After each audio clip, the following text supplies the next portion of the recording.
Hello, welcome back everybody to another Xbox stream for tonight. 9:17 at night. Listen to Mega 64 podcast. I'm gonna try to do one more of this for tonight. Firewatch number. Was it number 9? Or was it number 8?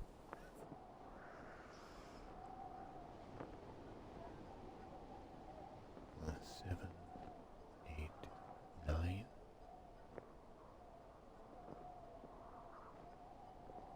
No, 6, 7, 8, 9. 1, 2, 3, 4. Yes, I believe this is episode 9.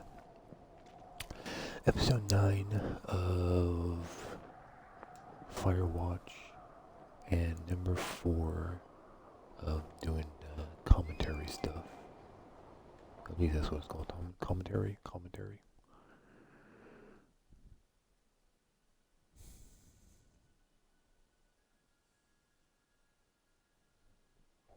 So let's continue on off last inside this place.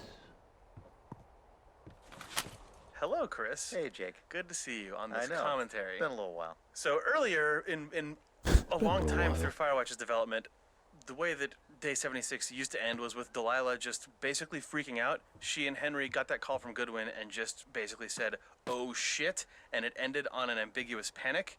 It turned out that actually put people in the situation you are in now at the start of Day 77, not knowing what to do. Like, we cut in with Henry at his desk sitting there, and everyone who played the game sort of thought, why is Henry just sitting at his desk when the last thing that happened was a huge freak out? And we rewrote it to be what you're seeing here, where Delilah actually says at the end of the day, sit where you are, don't do anything, wait for me to call. And then when it cuts and Henry's sitting in his chair, it makes sense. And I know that sounds completely obvious and maybe even dumb, that we did not initially have Delilah tell you to do what we then depict you doing. Well, I think one of the reasons is because this speaks to one of the biggest challenges, honestly, in designing the narrative for this game, which is a first-person game that also skips time. Mm-hmm. You know, in a movie, when a movie skips time, you can have the characters have done all sorts of things, and the viewer can catch up on that later, and there's tension in not knowing what happened in the missing time. You can't really have that stuff get filled in for the player character because you are that character. Yeah, even if there's cinematic cut time, your motivation as a player is a continuous line across the game, and obviously doesn't have a time skip unless you, the player, save, walk away, and come back. Yeah. Realizing that we had to write Delilah to bridge that moment, it was a really good concrete example that stuck out to me of sort of how how the story and your expectation as a player and your sort of motivation to keep going have to line up as well as they do. This scene was another big challenge because that whole chain of her getting you to Cottonwood Creek by way of this sort of ruse that she sets up, there were a lot of players we found who figured out what she was getting at before you actually went through all the little steps and immediately said, "Oh, Cottonwood Creek," and they left. And then Delilah was like, "Tell me when you see the thing on the poster." Yeah. And then Yet another big challenge of how to sync up player intention and awareness with character intention and awareness. Really a big challenge in this game overall. Anyway, look at that poster.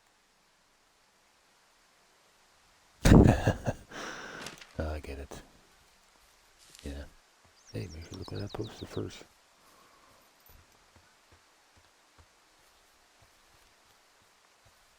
This way? Yes. This way. Did I ever talk about why they even add a medicine wheel just to add it? It's no purpose to the game by having it, but I'm a bit confused why they have it. I gotta go this way first to get the radio, and then I'll be able to go back the other way to chop down that tree, see if that's what I have to do or not.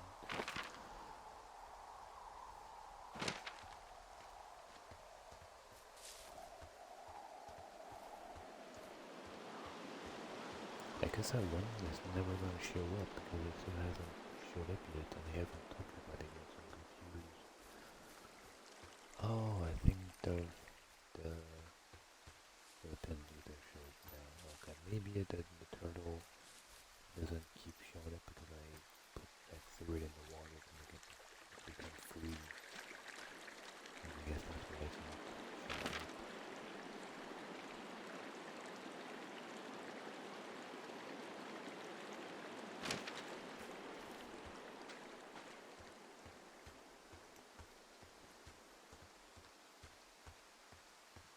I want those weird mannequins be erased, I wonder. It would like right over there. Oh, we still have a thing over there. So let's actually go. Oh, that's the way I can do it. Let's go this way. With the TV.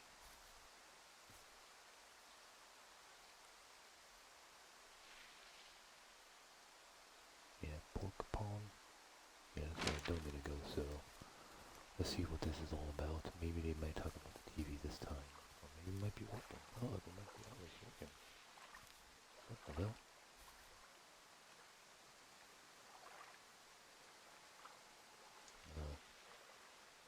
Transfer. So that one of my side let's get the thing they did. I guess how it worked for our other side.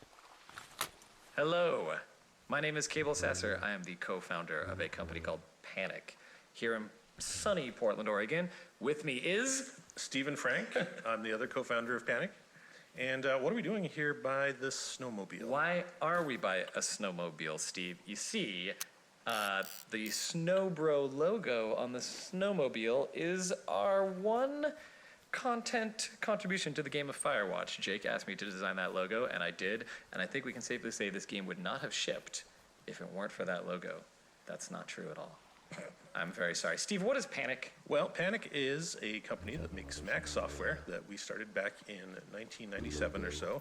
And of course, recently we've done iPad and iPhone software as well. Sure. And we were approached by Camposanto to see if we wanted to fund a video game. So how exactly did we get involved in that? Good question. We made one of the first MP3 playing apps for the Mac called Audion. And as was the style at the time, being the late 90s, you could make your own skins or interfaces for it. One guy made some really cool skins, and his name was Jake Rodkin. And Jake Rodkin, of course, went on to Telltale Games. We kept in touch with him. Him and Sean Vanneman left to try to make their own game. They came to us. We said, I think we have a little bit of money in the bank. We can maybe help you out with this. And it worked. We're here, and we made this game that you're in right now. Our contribution was primarily financial, but we also put on a really cool event for GDC, which was this super themed, we got to pretend that we were Imagineers kind of thing. We did some QA, we sort of were sounding board on ideas, and we also did Photodome. It was an incredible experience for us to get a taste of what it was like to make a game through these guys, and we've always been curious about that world. And it turns out the gaming market is kind of awesome, and a lot of people play video games, probably way more than buy professional Mac utility software. And games affect people in ways that our current software doesn't affect people. You know, you get fan art, you get these incredibly emotional fan letters about how this game touched people. It was been incredibly rewarding for us to work on this thing. So that leads to my next question, Steve. Would you do this again? Oh, absolutely. I want to see what the sequel to Firewatch is. It's going to be a snowmobile racer, probably. Yeah, I think you do trick jumps. Henry versus Delilah. Oh my God. And Sonic. Can we throw Sonic in there too? Gotta have Sonic. And Cream the Rabbit. Yeah. I'll cut that part. Okay. Thank you for playing Firewatch. We are happy to have been a part of this game. We hope that you enjoyed it as much as we enjoyed being a part of making it. Thank you. Good night. But all they really was gave him a bunch of money to get more money back. Sean here. Hey, Jake. Hey, Sean. The hike to Cottonwood Creek, The one you are ostensibly on right now. it is a thing that changed a couple of times in the game, and it was actually one of the bigger spatial changes that we made over the course of Firewatch. The place called Cottonwood Creek on the map is now in, like, due south of the middle of the map, but it actually used to be north of the lake. If you ever head over there, you'll notice there's a lot of cottonwood trees there. There's cottonwood trees in both places. It was originally where we ended up with it, though. It started where we are now. And then we had a crisis of conscience somewhere in the middle of the game and what is actually walking around in Firewatch fun? Should we condense everything Is down? the core mechanic of the game fun? Oh no, hedge. You hit a point in development sometimes where you question these things, and we said, is this going to be too big of a deal? Do we want to put Cottonwood Creek right next to the research site? And we did it, and it was still pretty good, but I think as all the pieces laid out into the game, once the music started coming in, once a lot of the sort of incidental, ancillary conversations started coming in, we were able to sort of breathe a big sigh of relief and go, oh, it is, all the stuff, all of these parts seem to be working. And then we went, all those parts are working, and we made Cottonwood Creek like 3 inches away from the research site gate. Put it back. And it was a pretty quick change to put it back. Yeah, but it was very quick to put back, but I had a panic attack because I realized that having everything so condensed when Cottonwood Creek was over by the lake just totally hamstrung my ability to get in some of the dialogue that happens here. And I think this stuff's actually really important to the story and the character development of these two people. And I think with like 10 weeks left in development, maybe even less, it was a very short runway, I went to Jane and Jake and I was like, I think we have to move Cottonwood Creek back. And then beads of sweat appeared, and then they thought about it for a second and went, yeah, okay, I think it's not going to be that big of a deal. Because I had already been like, it's not going to be that big of a deal. We can just. And it was fine. It turns out that what it took was me literally picking up the cash box by the lake and the cash box by Cottonwood Creek and doing like the little magician like shell game swap, and then I changed the labels on the map. And it worked. Okay. Interesting.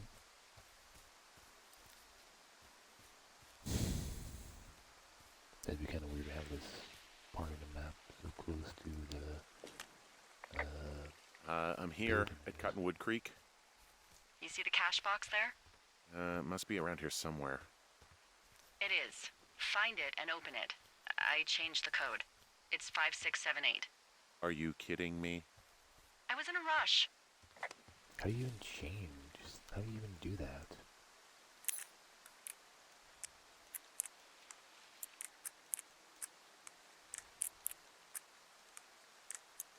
You like need to get like a whole new lock.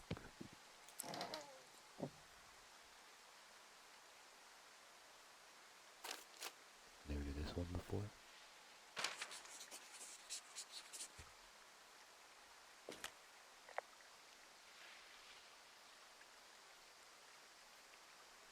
Oh, I did this one last time. I should probably see what happened, see how mad she gets about this. Cause what is, could this change the game? I can't imagine it's gonna change it much or at all. Let's see what, how mad she's gonna get. Hey, there's a different walkie-talkie in here.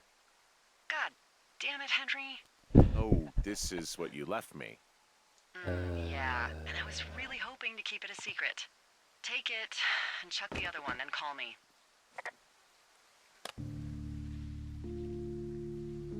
He throws it like he looks at it like it's his old friend or something. I've like got that. it now. Good. I spent all day getting you that radio. I hiked to a cash box, lied to a ranger, lied to another ranger, and hopefully you are now holding a clean, untapped radio. Hopefully. Holy fuck, Henry, we have to get into that site. Whatever these people are doing is illegal, right? We need to find out how they're doing it, I don't know why, if we're everything. here goes Tell me without everything at right all. now. All of it. You know what's going on, and you're gonna tell me right this minute. Why would you think Oh, wow. I know what the hell I is didn't think going it was on? that fucking I bad. snuck out in the middle of the night and figured out Holy how to get you a shit. new, untapped radio because what, I'm fucking with you? The most don't have important to- thing, you Henry, don't is that have we to pick don't it up. turn on each other.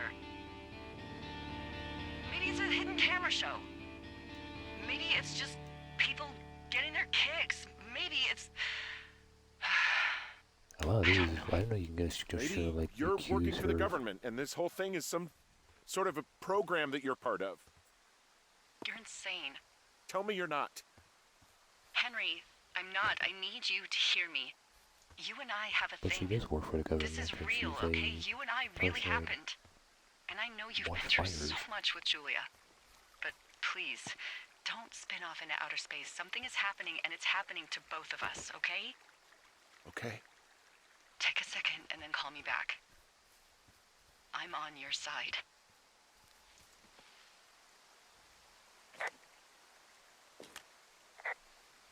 Okay, I'm all right. I'm headed towards the site.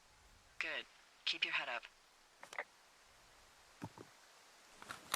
Hey, it's Sean. Hey, it's Chris. 'Cause I Here should've done this in one this first. Cottonwood Creek area where you have to get the new walkie-talkie You that don't have to- Delilah you don't has have to pick it planted up, for you man. or had planted for you, it is possible to just never pick it up in the first. I kind of wish they went gone into like, no, you gotta be working for them or something. That'd have been kind of nice to change it up a little bit more, but place, yeah, it's kinda go nice to straight kinda went over into it for a to little bit. the research site. And that's in part because it's in a game like this where we aren't constraining your movement. There isn't really anything we can do to force the player to walk to a certain place and do a certain thing before going to a different place. We would have to put up some kind of infinite wall or something between you and the research site to stop you just going straight there. And Like we an didn't invisible really wall. want to do that. We thought about it, and we really could not think of a good reason to do so. Which But- then meant that the entire research site scene had to be written, had to be bifurcated, and then written to support the new radio versus not having the new radio, and that was really hard. And then had to be like logically programmed to support both those things. And the way a lot of the branching sort of dialogue stuff works in a game like this, it's not like a choose your own adventure where you go to a different chapter. It's really, the game is looking line by line through the hundreds of lines that it takes to for the characters to communicate their stuff while on the research site. It's going line by line and playing the truest one. So a lot of the lines are shared across has new radio versus doesn't have new radio state. It's jumping in between ideas that both hit upon and changing Delilah's response most of the time. And playing through that and finding those spots and writing with that level of detail and branching is really hard. And we would probably find a new way to do it in the future. Maybe, yeah. Yeah. Who knows? It's hard to say. We tried hard to think of a way around it, and we really couldn't. And it affected everything. It affected writing. Here's a weird one. It affected music, because if you go all the way to the research site without getting the new radio, typically when you have the new radio and you go into the research site, there's this music that kicks in. What if you go to the research site without getting the new radio, not because you were intending to skip that part of the game, but because you just wanted to go check it out, to doing the video game exhaustive thing of like, I'm going to check every place before I do the thing, but I'm going to go back and get the radio and then do it. How do we read your intent? How do we as the designers know I'm intending to skip that part of the game? I'm not intending. Do I start the music cue? Do I not? There were a lot of different areas where we had to just take our best guess basically about, well, if this and this and this, but not that, like, we think this is what the player means to do, and we're going to support that. And that was just something that we constantly had to live with throughout development. So they couldn't just change it later if someone just said, fuck it, I don't really need the radio, I know I played this before. Just skip it. Oh, okay, so it's not at the lake. Okay, keep going to the lake.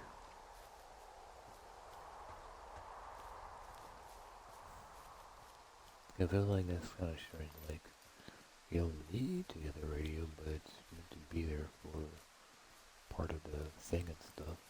You can accuse her of she working for them or something like that. But then it found out it's nothing to do with the government, so that he just made up the guy made up the government thing to scare him or something. I don't know, it's strange. Maybe they was there one time, but then they left, and then he took it over. But then someone set it on fire for some fucking reason. However, something in progress. 1, 2, 3 people this time. Hey, it's Jake again. And Chris, And Sean, Hey, everyone. we had a design Hey, for guys. this tape, but I don't remember what it was. well, then you're Buddy. completely in the spirit. of our stupid, stupid design process. Ah, yes, that's what this tape is about, the design process for Firewatch. It's really bad to admit this, like, on a recording that we're But you releasing. purchased this game, But you already, so and you're if inside. And if you played this, you already I actually got it completed for it, so you free. know that we nonetheless finished a I game. got it for free One of for the Game big things Pass. that we constantly ran into on the design side on this game was, okay, how do we reconcile this like linear story that needs to be told with something that is allows some degree of player exploration and choice and like a big world that we tried hard to not just like hard gate absolutely everywhere. But that meant we had to come up with a lot of just weird creative solutions to why you had to go to a certain place or why you couldn't go to this place. And frequently we would forget what those clever We'd forget were. why it happened. For instance, the commentary Firewatch Audio Tour document says that this node should lie on day 15, and I'm sure that we had a really hilarious and apropos reason for why this remark should happen on day 15. Oh, we had a very, very great, very strong design idea for day 15 that tied a bunch of stuff together What the that didn't hell get is written this? down coming out I of a just meeting missed this or something? and was lost to the... Oh, and we all laughed about it when Recesses of we our sat down brain. to record this commentary node, and it's perfect that this is on day 15. So I'm sure you as a player, this is like the most perfectly timed conversation or moment in the commentary to hear about this, but we don't know why that is. But because like content games like Firewatch are designed around ideas and sort of loose concepts oftentimes, as opposed to systems with hard rules, What the hell? I it's don't remember easy that to old forget the sweater. decisions you made, and then when you do, you Upside down, I agonize can't over balance it the upside perfect down. solution you kind of remember Maybe it should having be, for days until you finally just let it go and move on and come up with something else. You have to, you have to trust that if you blow it up and come up with something else, I it don't will know that probably be at all. functionally Just about as don't good as the fool one as the reason that you Yeah. forgot. I mean, I think there are probably parts in this game that we redesigned 3 times, and I think what ended up happening was we sort of internalized all of the requirements of each of those particular things so often that it gave us a better understanding of the whole game, which is maybe just a horrible justification for We got very us good at being anatomy bad. by reopening up our patient over and over and Right. over again Right. and looking at That's his exactly correct, insides. yeah. By the numbers. Yes. So enjoy the result of our stupid labor. Man, I bet people won't even be on day 15 when they hear this in the final commentary. Nope, this is like day 979, I think, or 78.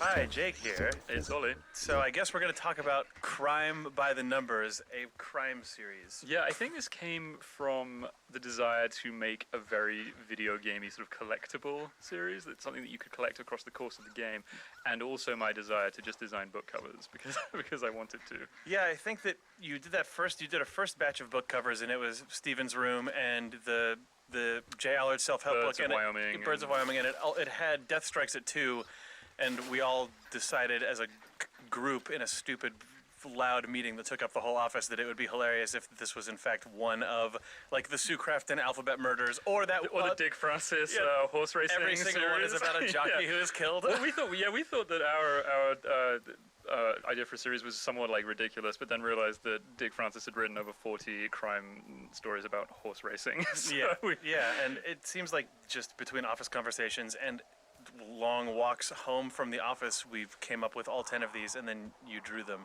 yes, that's exactly how The it end. happened. Um, But people seem to like them. We've seen people trying to collect all of them across the course of the game. You get no achievement for collecting all of them. Sadly. Yeah. Sadly.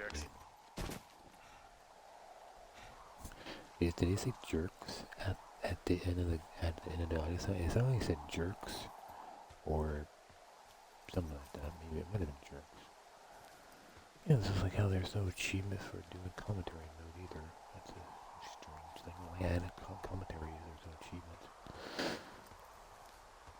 Because I thought, that's what one of the secret achievements would have been, like, collect all the books, because, like, why are there so many books? But we're, like, just, I guess, well, now I know why, because some guy just made a bunch of them. None of them are actually, maybe real books. Made up books. I guess. I guess they all made up ones. Come on. There we go. see what's over here. Gotta be something over here, right? Why is this a thing if it's nothing over here? I think that might be it right there. Or what's this over here?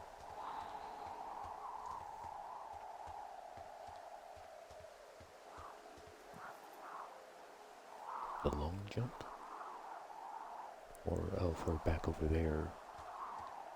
Maybe it's not, but I'm not sure. It looks like it might be something I can push through, maybe.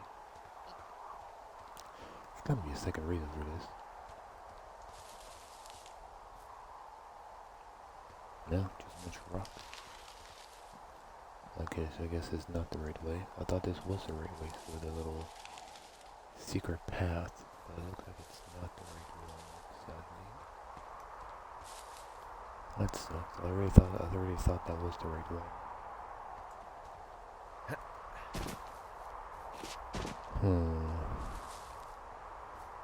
Damn.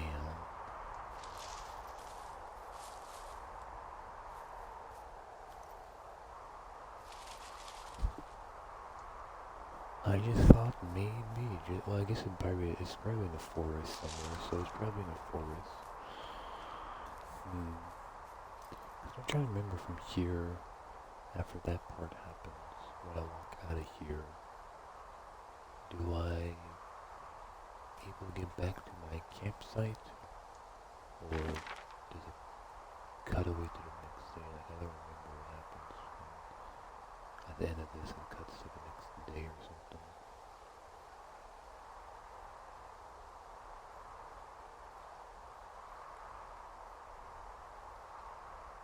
So there's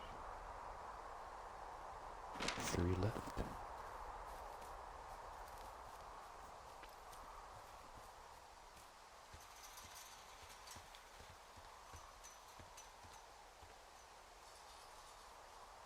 Sound and Firewatch. Oh, sound design. This is Jared Emerson Johnson from Bay Area Sound, and I did a lot of the sound design for the game under Chris's supervision. And it's Chris again. So we just want to talk a little bit about the Foley and the interactive elements of the sound design for the game.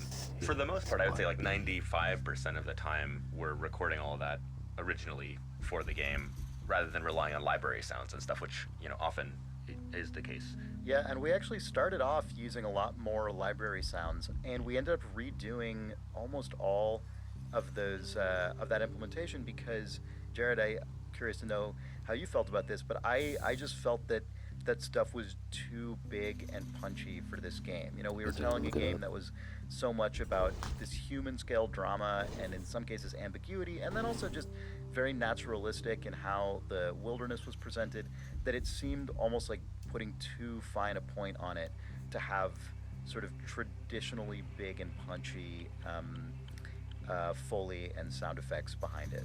Right, yeah, we'd call it gamey sound design, which is usually a little bit larger than life and big, and you know, sometimes that's important because the player needs the feedback of when you get punched out by Goodwin, there's a couple moments of like that big outrageous sound design when it's really called for. For this, we went really subtle on a lot of it. You know, you still get the feedback, you still get that feeling like you're actually in the space and interacting with it, but it's a little more subtle, a little more tailored. And honestly, like when you have an opportunity to record live Foley, it always ends up being better than a library sound, you know, even in the big gamey games. Oh, sure. And so for all that, we just went out and, you know, either went out to a fence and recorded a fence, or you know, I got out my backpack and just spent several hours just getting every kind of little rustle and clank of the carabiner. I think you gave me like hundreds of different well, and you know, of course you're not going to use all of them, but you know, you need to be able to find exactly I sifted the right. through every single one and found the ones that matched the animation like as closely as I possibly could. It was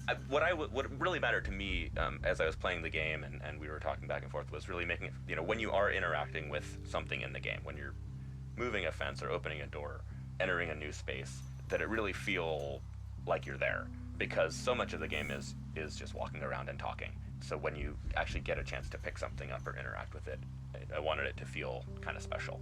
As development of the game went on and it became clear that sound effects and ambience were going to have to do so much of the heavy lifting, it was incredibly intimidating for me as a first-time audio director, but I'm ultimately actually really grateful for that because it was just so intrinsic to the game and had such a big impact on the overall experience. Yeah, and honestly, with every new game, there's a certain amount of kind of reinventing that needs to happen because you have to, you just have to keep playing the game, put the sounds in. Okay, these ones work, these ones don't work. Play the game again. We probably did that. I don't know, like 20, 30 times over the course of the production. Just okay, this is working. Oh no, this has changed. So now we need a new thing. And Yep. that's how you make a thing that feels good in the end. So There you go.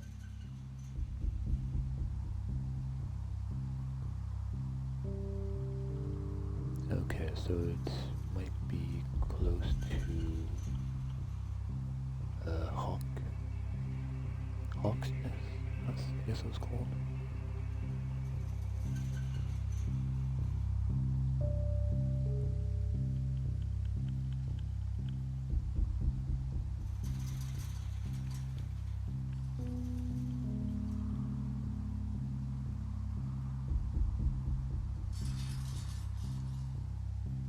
I don't know if I have the tape recorder thing yet, because I really need a tape recorder.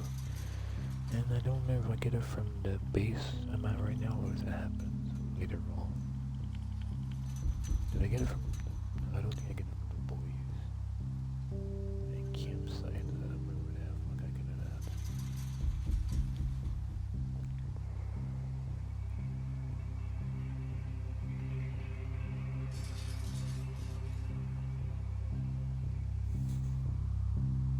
And I don't know why this is so like, why is this like achievement, but these other things are not.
Okay.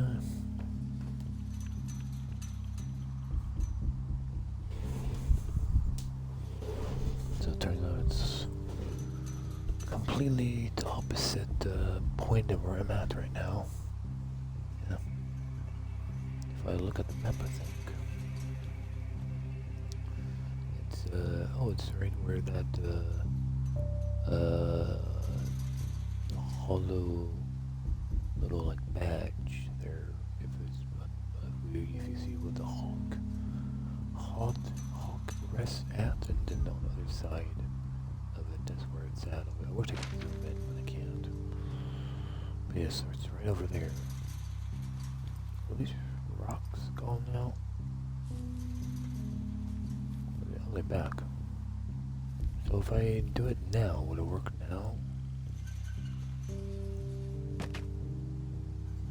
Oh. Oh, interesting. Interesting. I smashed open the gate. Should I try to fix or hide this? No, screw it. Okay then. Also, the one I just did, was that the one I'm at now, or was that the other one I just did? Yeah, that was about the books, and I think I just did this one. I think when I go back and see what it says, it will tell me what it's about. Because I don't remember if well, the light's not on, so that means I guess I did it. Yeah, sound design, okay, yeah.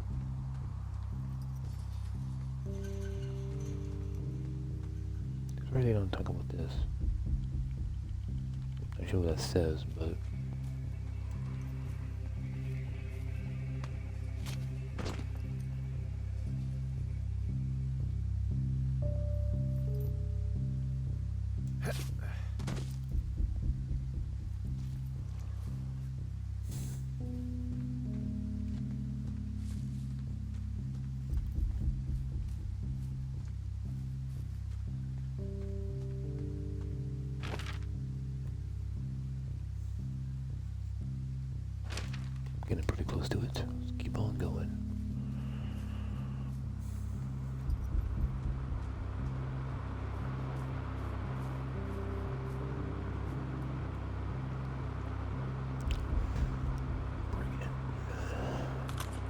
Hey, Jake. Hey, Chris.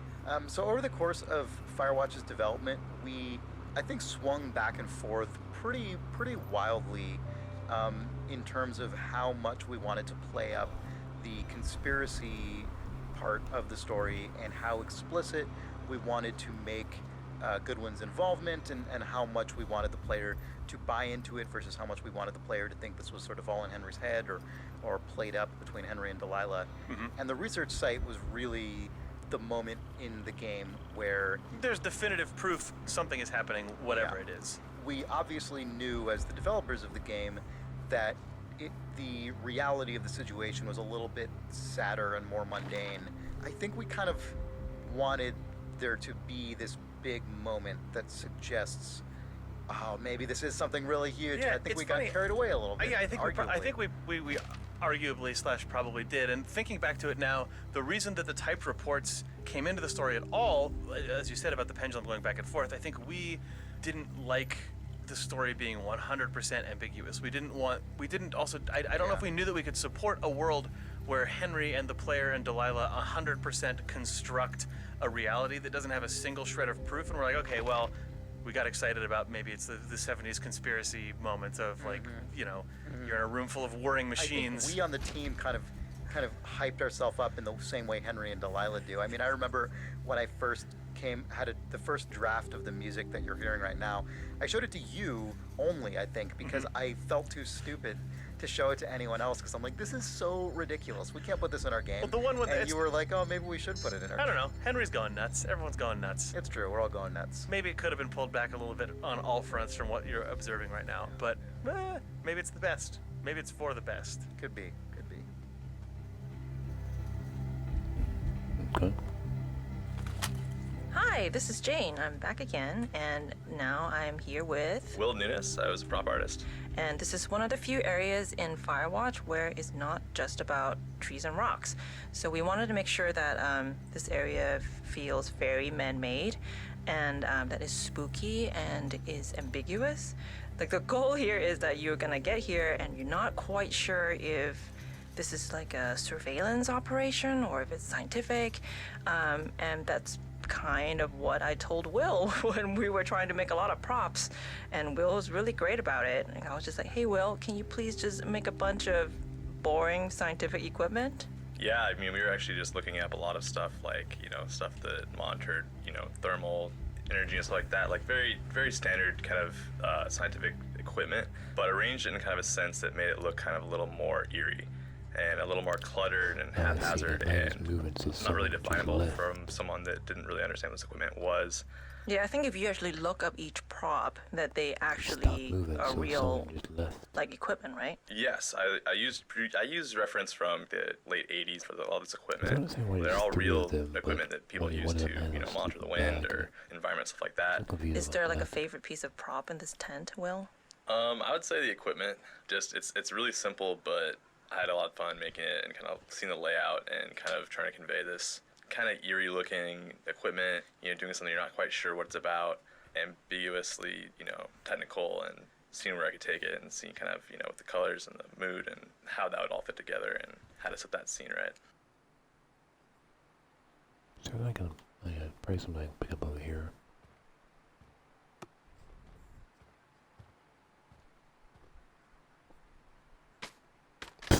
Missed it. Trying to see if I can hit it and see if it actually will move if I hit it.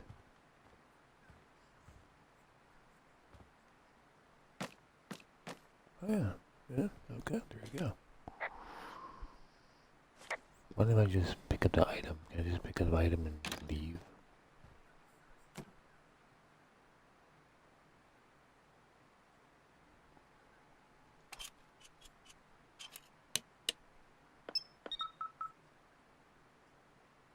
Boop, boop, boop.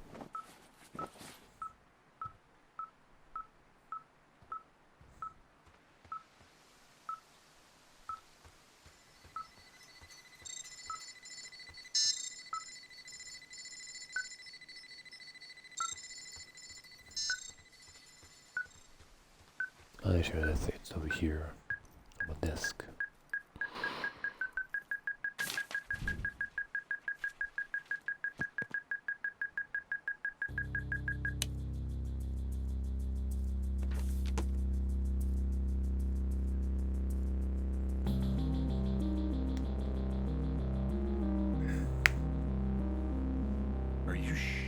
me?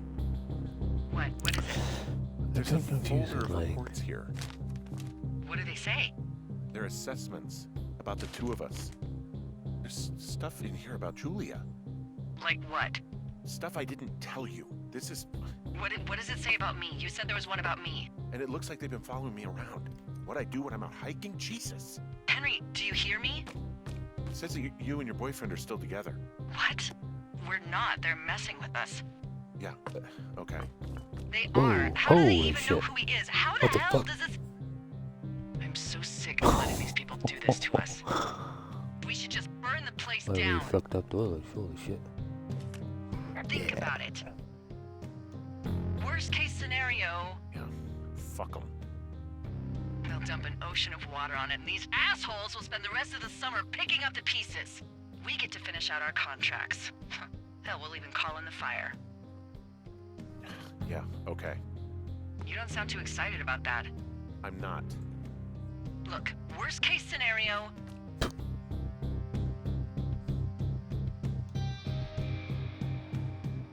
We are trapped by the fire and burn alive alone in the wilderness. fuck. Yeah, worst case. Oh, Well, maybe it's well, not the that was best pretty idea. bad. Yeah, it's definitely not the best idea. It just went right to what the hell? I'm so fucking wound up. It's all right. I'm just gonna hike back. We have the wave receiver, and tomorrow we can figure out what to do. You're like, what the fuck is that? You didn't tell me what that is.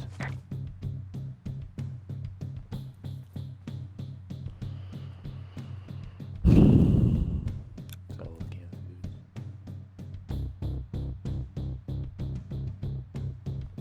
That was kinda cool when the fucking thing went fucking crazy.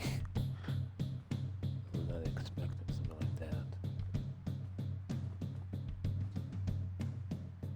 Oh. Leather belt. Oh, that's a thing from earlier, later on.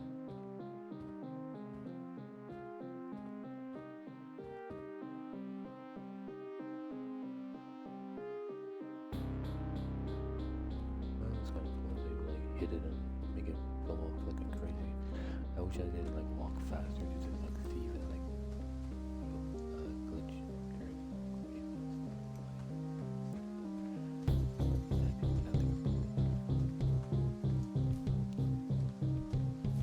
we got a nice little show that you can actually fire.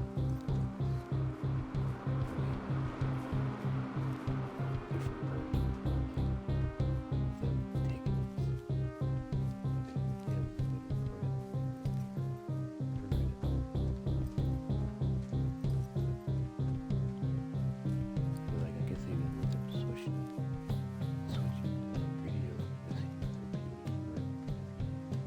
with that radio stuff.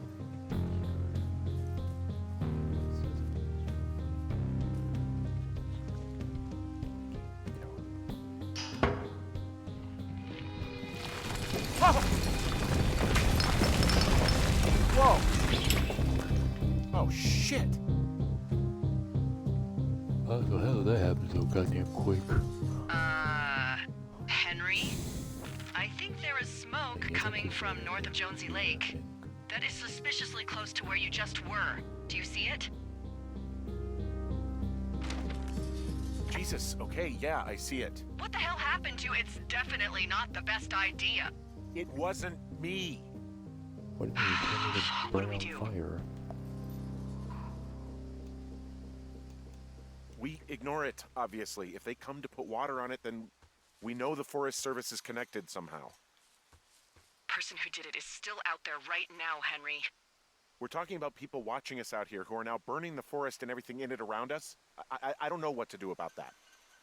Except get the hell out. Yes, get us the hell out of here. I will. Oh yeah, I guess that won't be to the very end of the game where I guess yeah, I think you can you get the headset from the guy at the very end of the game.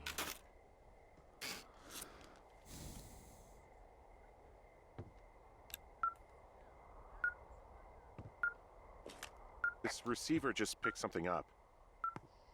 What? What thingy? What now? I found a device that picks up frequencies. It's how I found the reports last night, and it's going off now. It just picked up a frequency? Yeah, what could it be? I don't know. You gotta find out. All right, I'm on my way now. You know what I just picked up? Oh. No. A fifth of Major Bueno tequila from the creek. The radio you actually drunk? stays on the table. No. It's kind of cool. I am getting drunk. Good plan. I'm a good planner. My I thinking don't know is if I I did could that last stay up time. all night worried I'm gonna lose my job because This of the hat keeps side freaking fire, falling or down. I could not worry and let the chips fall where they may. It's not like there's any proof we were down there. My thinking is I'm gonna follow this wave receiver. Ooh, I like it when you think. Ay, ay, ay. I'll just leave you alone with whatever these thoughts are. Last thing I need is another big crossword breakthrough. The radio's gonna be shut off for now. Huh. So the medicine wheel is blinking again. 46? Or 40? Oh, 40. Oh, 40 is blinking. I think that's the one from the beginning of the game. So it's blinking now. Oh, because this is when I was to realize it's actually when I was to go there and see if it's put down. Okay, so we got 3, 4, 40, 16. And that's about it for now. Yeah, that's about it for now. There's those 4. Yeah, so I guess wherever that pops up there means I can probably do that probably. And here we are, I'm Nels once again, and we're talking to Jake about Henry's crazy conspiracy board. Yes, it's conspiracy board time. This first appears after you go to the research site and discover a bunch of crazy stuff, right? Mm-hmm. So what was, like, what did you actually want to the player to, like, be thinking about when this thing just kind of shows up? We wanted the idea that Henry had stayed up all night just...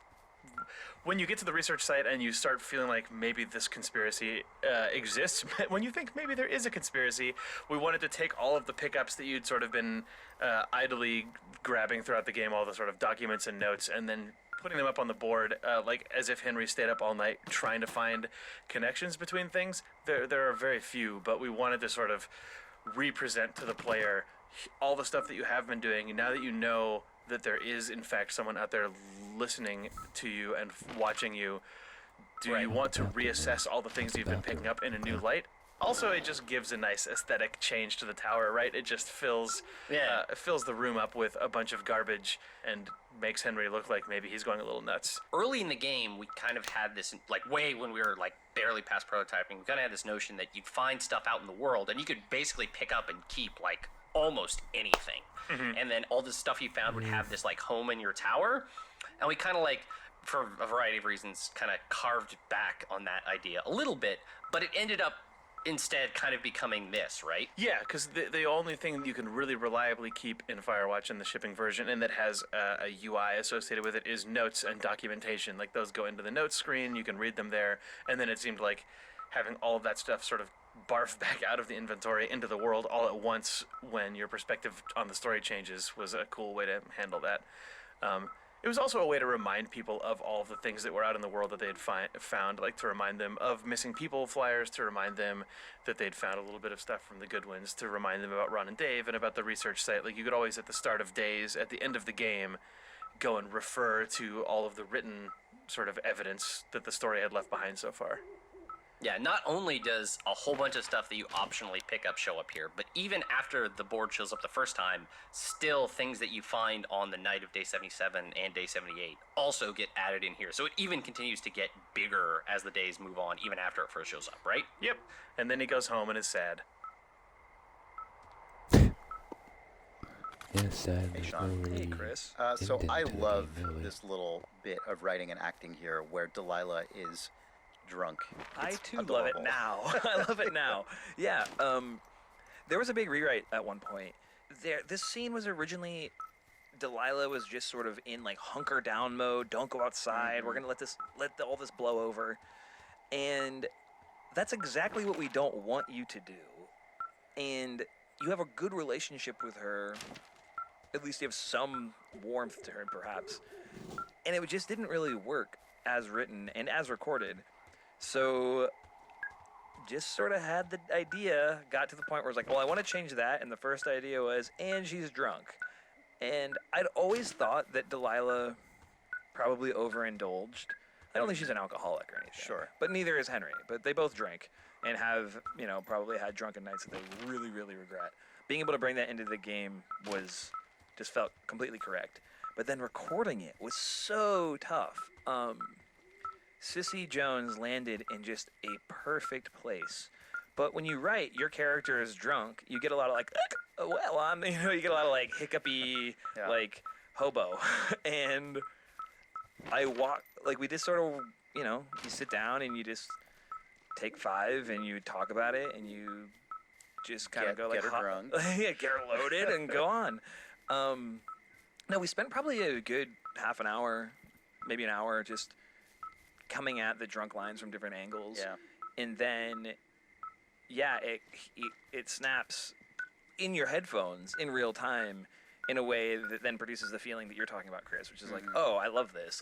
It's cute and correct and right and, feels real and just does all the things it needs to do. But it makes me laugh, but Sissy nailed it. And as a note, this is one of, I think, only 2 remaining parts in the game on the design side that are the survivors of a previous design where Delilah would reach certain thresholds where she would just cut you out of radio contact. Yes. And we kept 2 of them for sort of narrative reasons.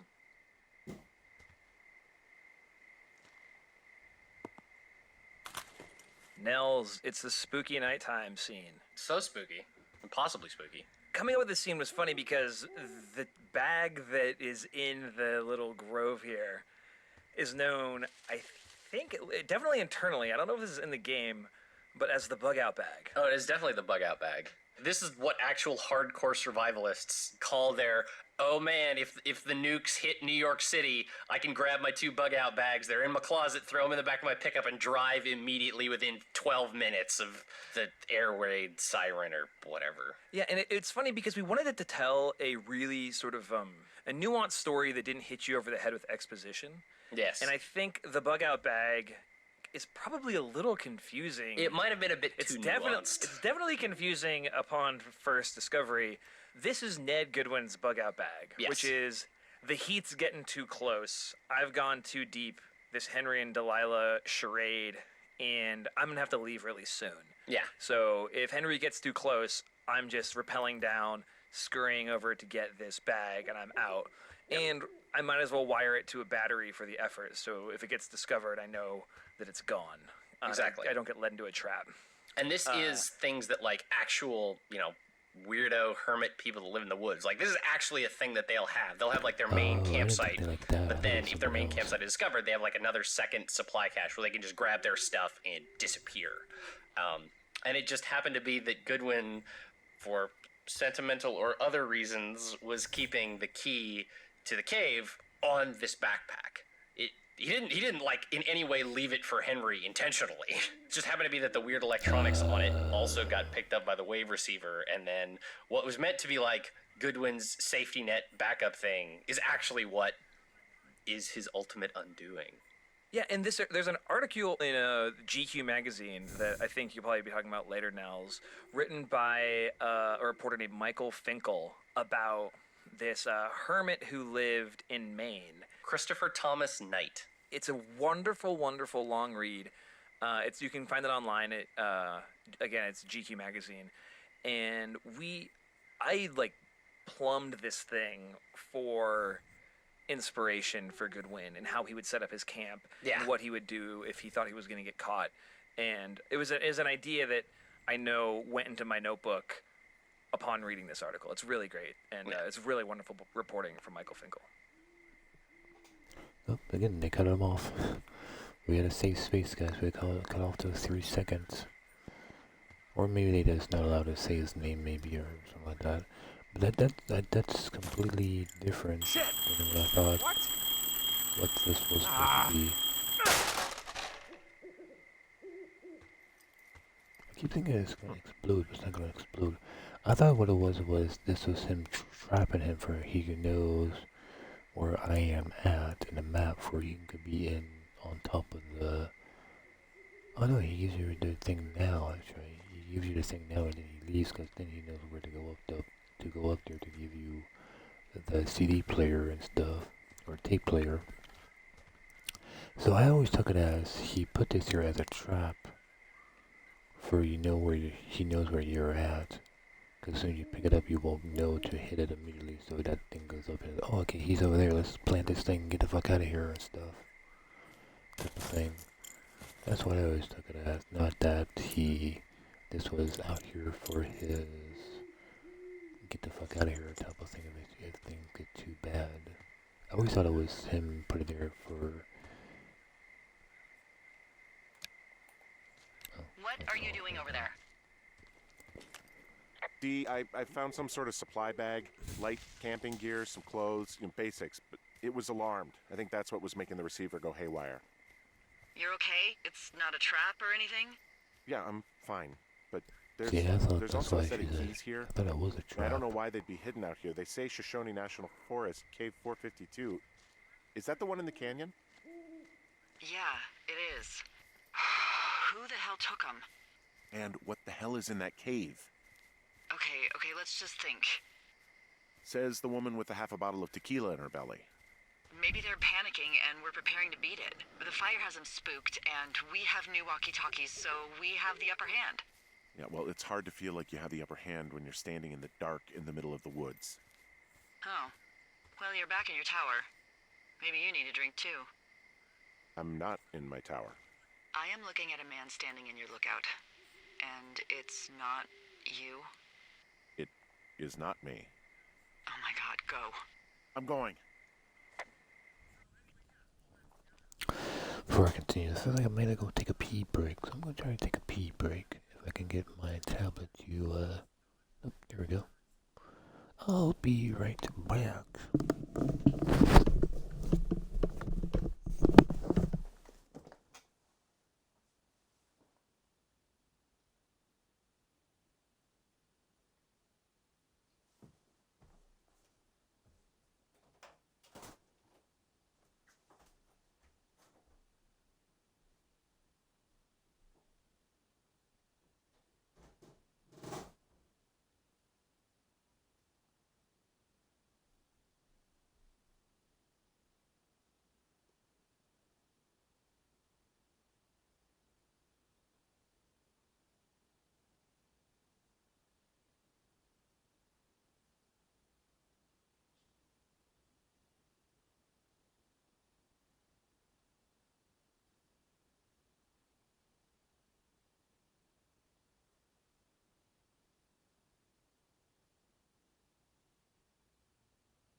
What did it pop up for?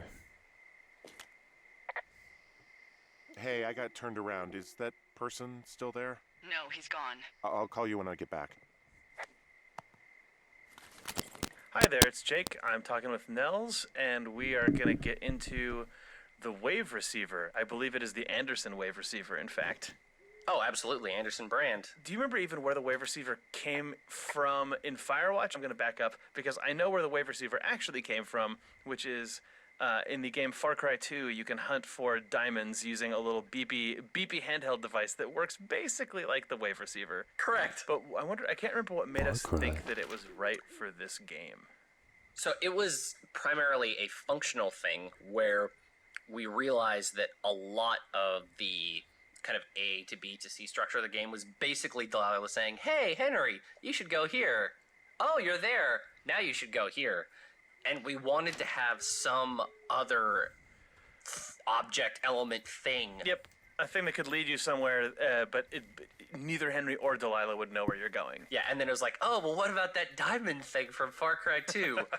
We already have the map Perfect. from Far Cry 2. We should obviously also have the diamond hunting mechanic. Correct, obviously. And then it was just kind of, as soon as the first prototype was in there, I was like, oh yeah, that will work and totally be good. So we can just make that increasingly real until we had an actual artifact in the world that you could, like, wiggle around in your hand. Oh, I miss the prototype version of the wave receiver in the gym because that was our, like, YouTube streamer friendly horror game version where once you sort of got closer and closer to the object, it was revealed to be a Forrest Burns standee that had come to life and was charging at you at high speed. Like that. Yeah, that was also my favorite. That was good. I feel like the real in-game wave receiver could never deliver on the full potential of the maniacal, self-propelling Forrest Burns, like screaming at you like a Serious Sam enemy or something. At least that was Yeah. my imagined canonical Forrest Burns wave receiver sound was that.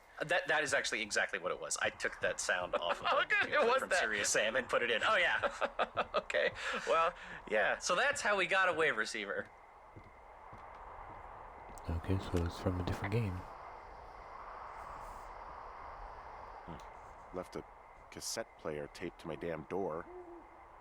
I don't even know what to say to that. Well, let's see what's on it.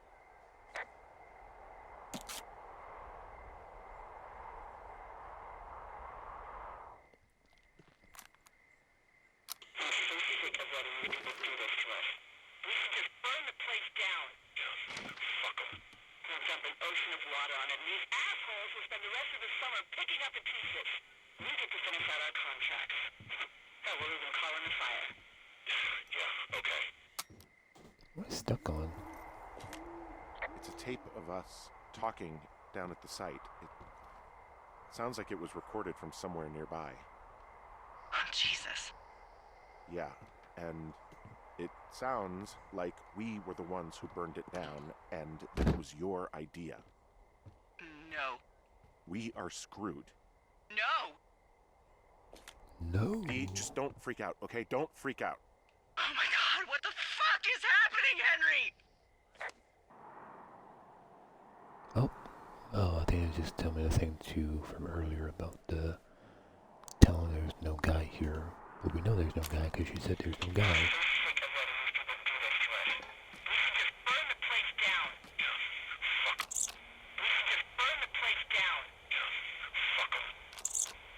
think I'm gonna be sick.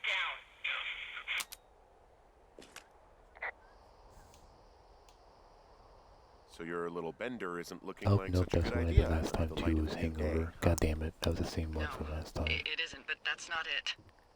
Someone claiming to be Henry in Two Forks called a lookout in another sector early this morning and said that I knew what caused the Wapiti Meadow fire. So I just got off the horn with that lookout who's wondering what I know, or that I'm an arsonist, or that I'm fucking losing it. Furthermore, I bet you don't have the only tape of us from last night, so someone has evidence to back it up. We need to find out what someone's been keeping in that cave. I'm going down there now. We don't have a lot of time left out here, and if we don't find some fucking answers, when they lift us out of here, it's gonna be in handcuffs. Because we can't use this. Us? What's this us? You're the boss. I was just... What, following orders? But you know I didn't start this fire. So you just tell him the truth, right? That's all you can do. Yeah, I suppose you're right. I know.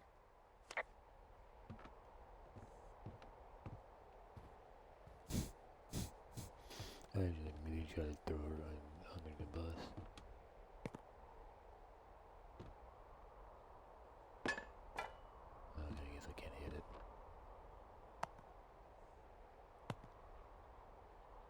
Oh, I was able to put it back that time. I'm very confused why I couldn't. Oh, I can't hit it. Wow. Wasn't expecting that. Oh.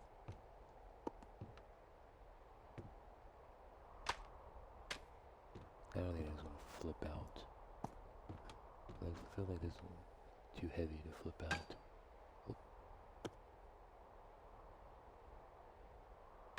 Oh. I actually want to do that a lot.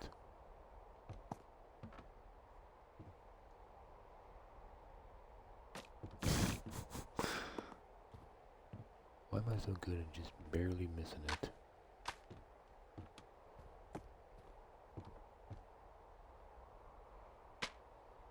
Oh, it's spinning. Oh, look at this. It spins too. I can like do it enough time it falls down and breaks. That'd be kind of cool. I'd be like super like, you won't see that coming and fucking falls down and breaks.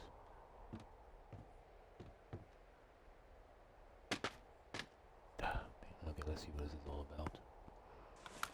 Hi there, Jake here again. And it's James again. Let's talk about the beginning of day 78 because what we shipped was fairly straightforward. Henry listening to the tape recorder of the previous night's conversation. But in earlier versions of Firewatch, this was a lot more complicated. This was actually the day, or this morning was when Henry would discover a bunch of Brian Goodwin's stuff. His like peachy folder full of scribblings and homework and stuff was actually wedged into a drawer under Henry's desk, and he'd hit his head and it would fall out at the start of day 78 or earlier. Actually, we really liked the idea that players and Henry could find it at any time in the game up until this point, but it ended up creating this complete nest of madness, which you had to animate. Yeah, because of these permutations of have you found the folder or not, and then needing a failsafe at a certain point to advance the plot along, there were lots of different versions of getting the folder.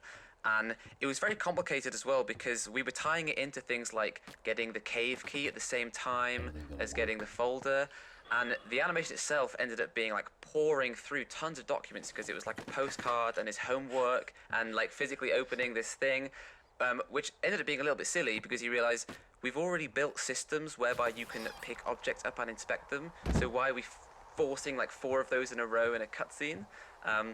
So I must have done probably, 5 or 6 pretty distinct versions of this, and then we cut it completely. The folder falls out. The folder falls out, but then you pick it up, and then you read it, but then you found the keys. But what if you dropped the keys and then find the folder? Oh, man. Yeah. It was one of the biggest reliefs for me when we cut this and just put all of the folder stuff where it belongs in the world and the keys over on the backpack permanently. I was very worried that you would be sad that it was cut because it was so much animation work, but I feel like you were also relieved that it was finally just dead and buried and a superior version shipped. Yes. The only thing I was ever sad about was we had a nice little interaction where you would grab keys, and for the first time in the game, a pickup would like fail and you sort of fumble the keys, right? And they go under the desk, which I always liked that animation. But what I will say is this. I have been making a Firewatch reel, and all this kind of stuff that got cut, I'm including it in the reel now, so I finally get to have my cake. Rude. And the reel is gonna be like in the last one or something. That would be kind of cool to see all the cut movement stuff.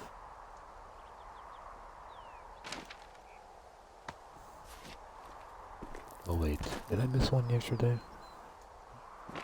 Did I forget to do the one with the landslide one? Did I forget to do that? There might have been one right there I think I missed. Oh, good. Because I think I missed one again. I don't remember, but it... No, that's not the landslide. It's, I've got to work it out, I swear to God. Where's it at? It is not on the map at all. Where is it?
That's weird. Then it said like push the wiper there or something there for a second.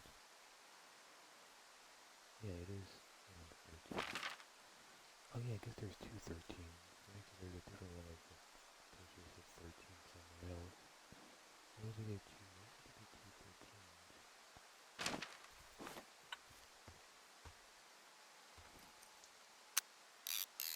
Does look more... I don't know, I need to look at a different one. Do they all look like that? To me they all look like that, but I'm not sure.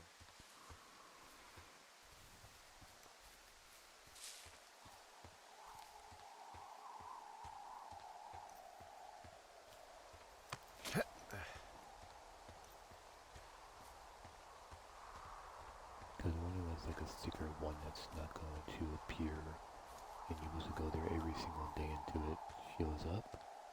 Because why would it not be there? Why would it not be on the map? Like all the rest.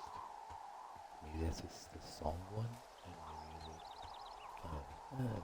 Doesn't make sense either. But also, I don't know if this song one might even work for the game. Because someone said you had to beat the game or something like that.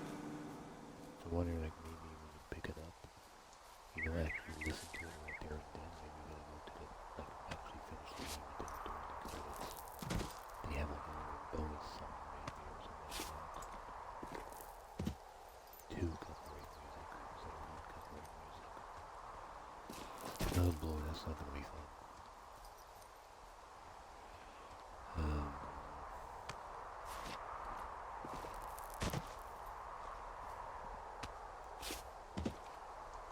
Now where's this thing out before I go past it?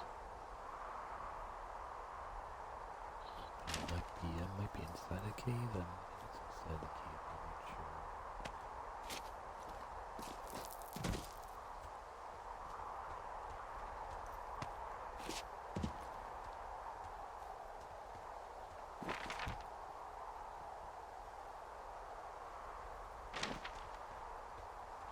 Yeah, I think it's probably inside a cave. Pretty sure it's not a bear. Yeah, it's not a bear. Hey, the cave. you didn't actually make that call, right?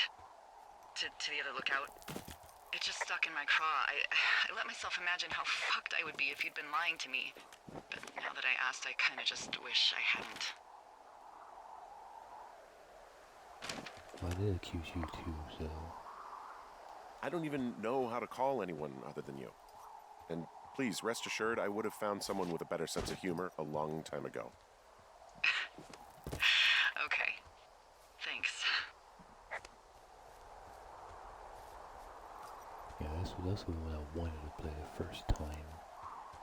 So it's good I can play it this time. So this one... It's on right there. So that one must be inside a cave, I guess. Or maybe just... I don't know. Not in the cave.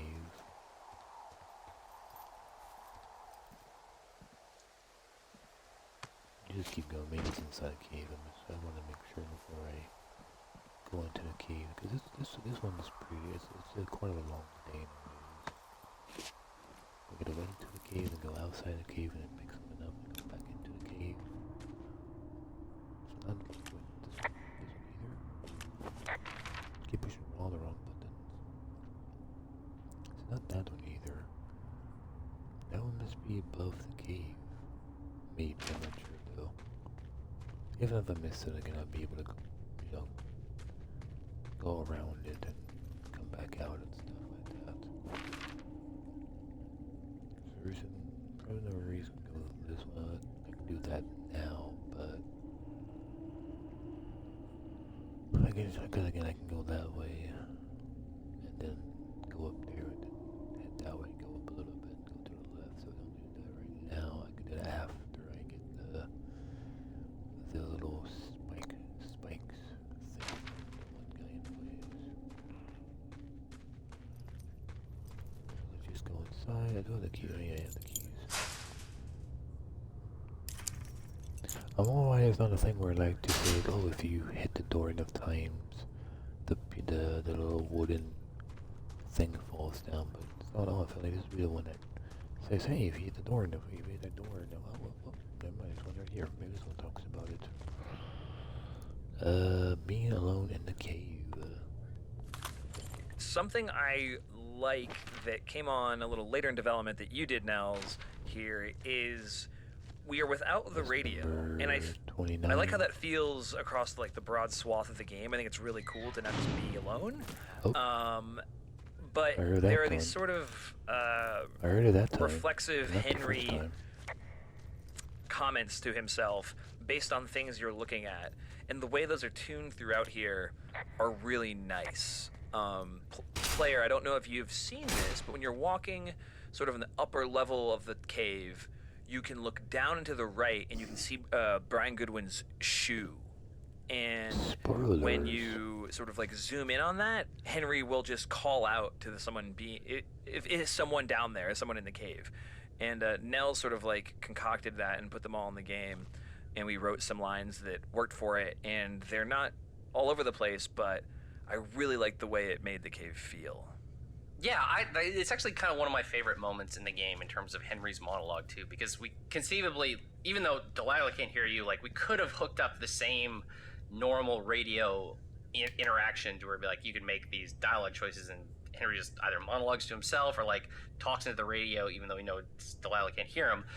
But I don't remember. I might just have like tried it on a whim. Maybe someone suggested it. I don't exactly remember. But just having those play automatically when you've been looking at a specific object or area of the cave for like anywhere between like half a second to 2 seconds, and then those kind of monologue moments show up, or when you perform a specific action like zooming, it feels very natural in a way that like little kind of auto monologue lines in games often don't. There's like a couple in the upper level of the cave and then a couple more down near the bottom when you actually find Brian's body.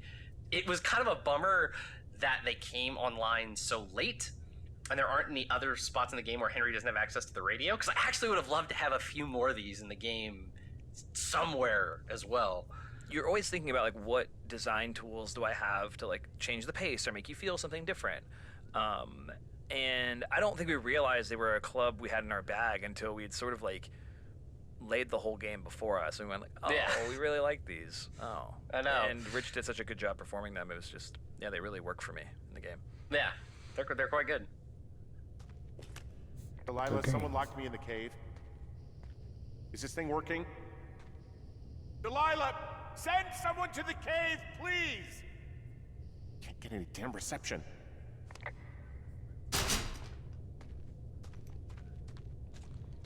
Yeah, because I don't remember hearing that door close at all the first time.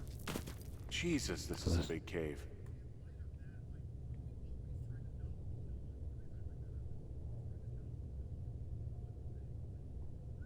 No.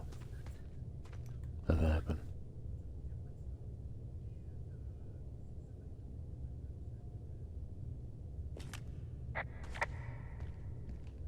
Nothing happened.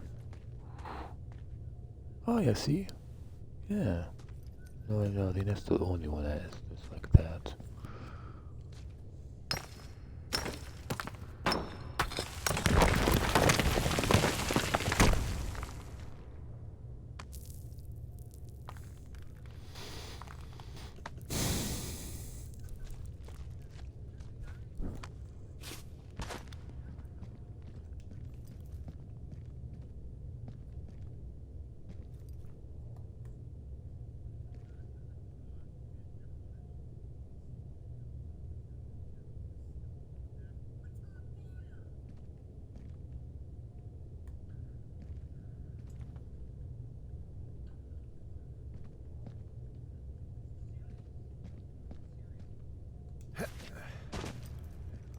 It's freezing in here.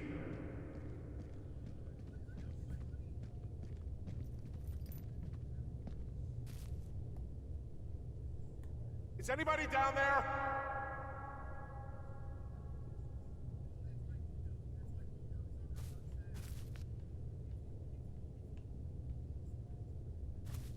But it's like no rope.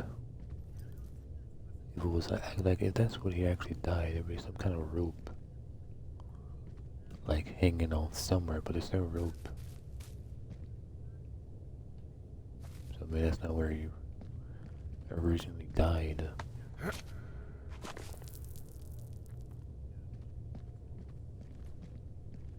Oh.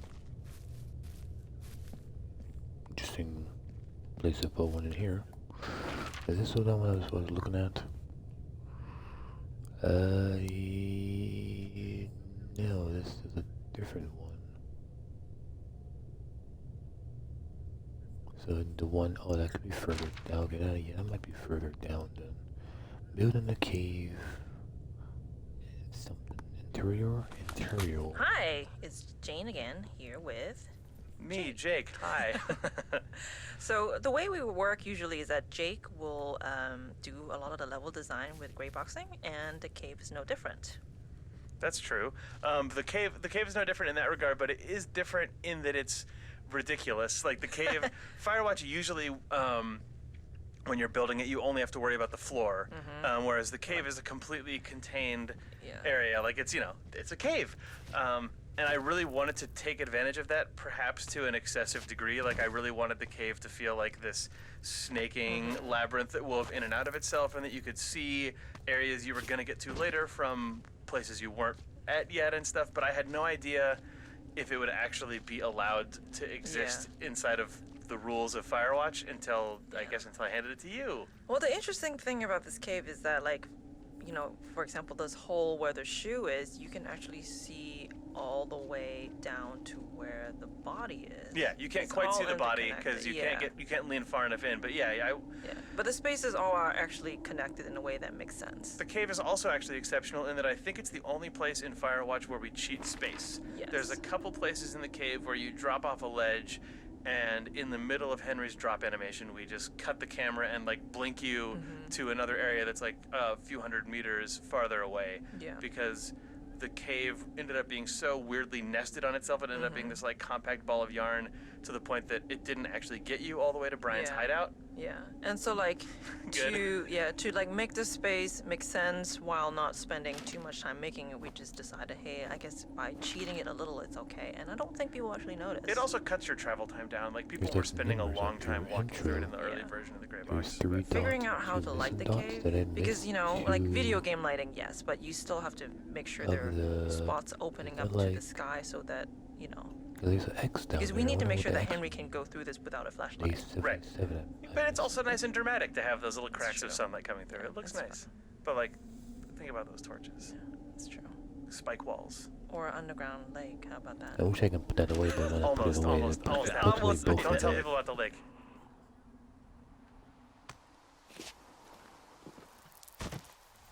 Hey, are you there? Yeah, what is it? What did you find? Nothing yet, because someone tried to trap me in there. You saw someone? No, someone slammed the gate behind me and then ran away. I found another way out, but if I hadn't, Jesus! So you didn't find anything? No, there's a spot where someone had sunk an anchor, but the hardware's gone now. I don't have any climbing equipment. I just have my ropes. I'm gonna hike back to Two Forks and see if I can find anything that could double as an anchor to use in the spot. Well, that doesn't sound dangerous.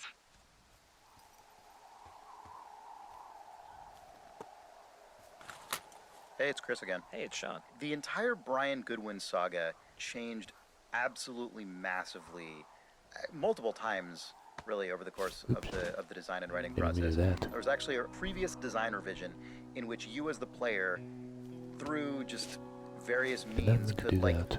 trigger the discovery of the existence of Brian Goodwin much earlier in the game, and we had to allow for all these different possible branches of when you could find that out and when Delilah would tell you more information and so on and so on. And it became a nightmarish possibility space that we really had to rein in. It became just a very unwieldy story. Yeah. Inside of that story was the idea that Delilah didn't know who Brian Goodwin was. Right. She knew Ned Goodwin. He was a lookout who was out here, but did not know that he was here with his son because it was against the rules, and Ned had broken the rules by bringing his son out here. And from a design side, that was not to mention there's the unwieldy nature of the being able to never find out who he is until the very end, or figuring out that there was a kid in your tower on day one. That was unwieldy. And then furthermore, we were running out of tools to communicate the story of Brian Goodwin, because they were the only thing we had was the discovery of objects, which felt very one note and very it felt very breadcrumby. Exactly. There's all this information you have to know in this order, so you're gonna find these things in that order, and there were too many of them, and it felt completely contrived. And this is just a design philosophy. I think this is a good story design philosophy, a good mechanics design philosophy. When something just isn't working, is just ask yourself what happens if the opposite is true. I'll just say, okay, so what are the things that are true? Delilah didn't know there's a kid in the tower. I was like, well, what if she did? And not only did she liked him. Oh my gosh, well that makes the emotional payload of finding Brian Goodwin much more intense. And then once we had that, we had another design tool to communicate about who Brian Goodwin was to you. And that tool was the one tool we had for communicating information. Anything in the game, anywhere other else than finding something, and Henry going, we doubled the amount of information we could get to you, and it just made the game much more easy. It opened up the game from a story side, and it made us not have to constrain ourselves with that branching craziness of not knowing who he was and breadcrumbing you around the world. And in doing so, it sort of simplified that total arc and allowed us to pack a lot more information into each of those deliveries. So when you find Brian's backpack, when you find his hideaway, each of those is very information dense, because we just consolidated it all to those zones. And can reference the stuff you've learned along the way. So when you do find him, you actually feel like he's a human being who had a history and a life and a personality and stuff. And I'm really glad we got there. Yeah, me too. Because we got there late, and you just Very don't late. know if it's going to happen. Yeah. You just don't know. We got there August, September-ish of 2015. Game came out in February 2016, so very, very, very late. Yep.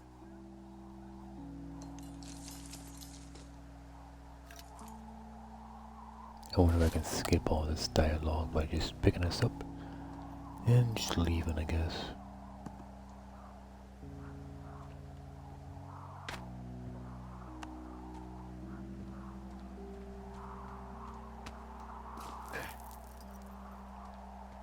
So, something I never told you, or anyone, about Brian.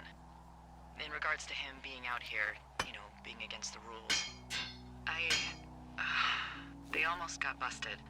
Brian liked to go out on the railing of the tower and wave at the planes that dumped water on fires, and I got a call because someone thought a kid was up in Two Forks. I lied, and just said it was Ned. If I ratted him out, they would have been forced to leave, and I don't know, I guess I just felt like I was But how saving you him from by whatever shitty life Ned being was gonna in bring him a back to. plane, see a small dot, and say that must be a kid.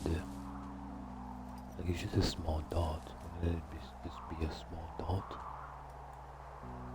Oh, God damn it.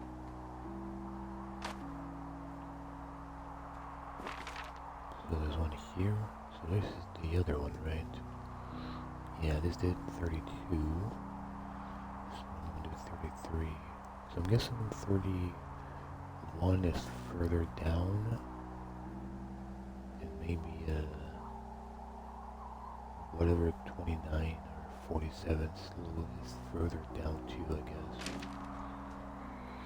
So this is all about the truth tale of someone, the true tale of something. Hey, it's Patrick and Nels here. Hello. You may have just found some role-playing game artifacts owned by Brian Goodwin, and I thought we could talk about the ways that this character evolved and actually ended up incorporating a lot of elements of our own super nerdy childhoods. Oh, yes, that's exactly right. Like Gladius Silva here was... Good old Gladius Silva was actually the very first D&D character I ever made in probably grade 8, maybe grade 9. My very first D&D campaign. Some other friends of mine on the speech team, the speech and debate team, asked me to join their game, and I was very enamored that they invited me. So I had to make a cool character. So I made a half-elf ranger, and because I was a giant dorko and taking a Latin class at the time, I named him Gladius Silva, which of course means sword of the forest. And I remember when we were initially talking about, like giving Brian kind of this geeky kid personality to contrast with the fact that he's like out in the middle of the wilderness. And I recounted this anecdote about Gladius Silva. Everybody in the office thought it was quite hilarious.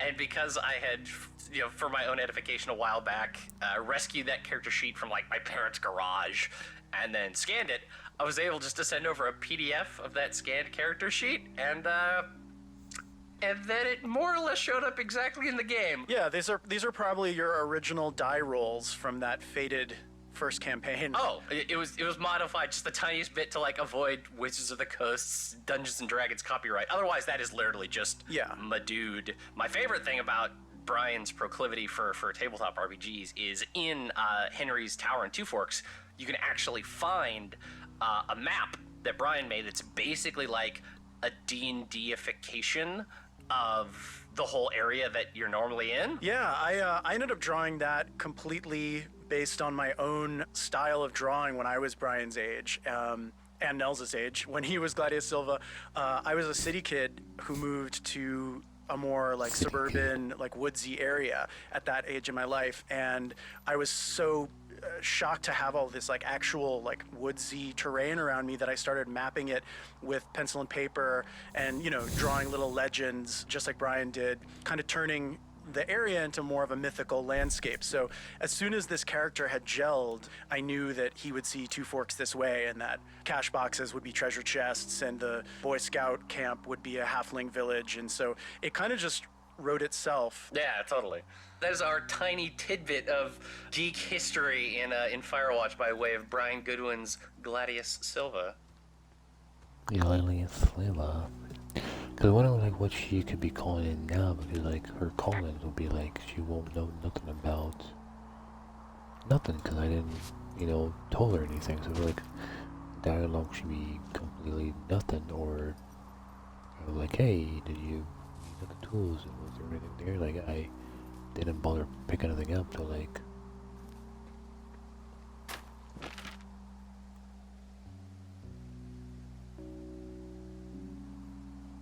go this way? Might be able to go that way. Guess I should try to go that way since it is active, so it makes sense to go there now. Versus save, since it's been a little while since I saved. Because she said something that I just had to try to... What? Oh! That's the one thing. Must be for the one thing. I keep saying one thing because I don't know what to call it. I'm guessing it's down here. Probably over there. Let's throw this on the ground. Am I getting pretty close? I am getting pretty close.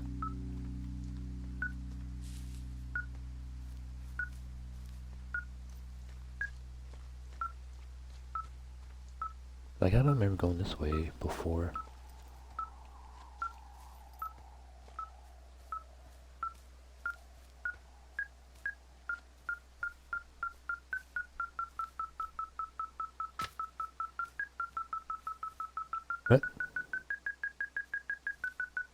the hell?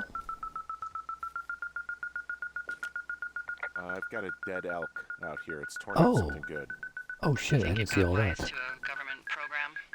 Shut up. Huh. This elk is wearing a tracking collar. The wave receiver picked it up. Is that right? Yeah, it's numbered. Makes sense. It's numbered? Maybe they were tracking elk at that site. Maybe they were doing exactly what they said they were. Delilah, Yeah. there was lots of equipment there. I mean, they could have been up to a lot, you know? Yeah, sure. 38. 71. Oh, so this is the dead thing there, the giant dead, 'cause I just saw that part and I thought that was just like I thought that was just like like it was cut off and this was like just a piece of rock, but I'm like, oh wait, that's actually the full body. I'm like, oh wow, I didn't see that coming. I thought it was just like a rock next to a you know, whatever silver, whatever, you know, whatever. I can't think of the when they like put it on the walls and stuff. When he does it, I can't really see the numbers. I like zoom in to see that. Interesting. Because when I first came here, I was gonna like, oh, I thought this was a rock, because I was gonna take this and throw it on top of the rock to see it better when I come back. But I'm like, it's a deer head. I'm like, oh wait, that's a deer body. But then there's this still.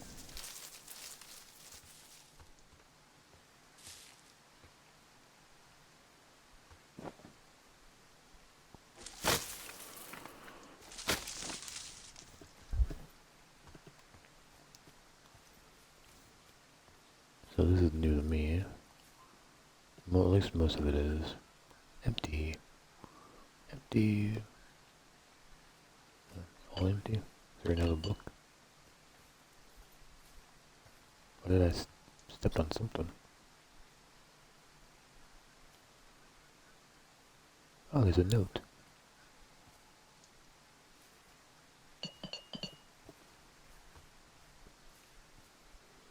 So yeah, oh, this is number 18.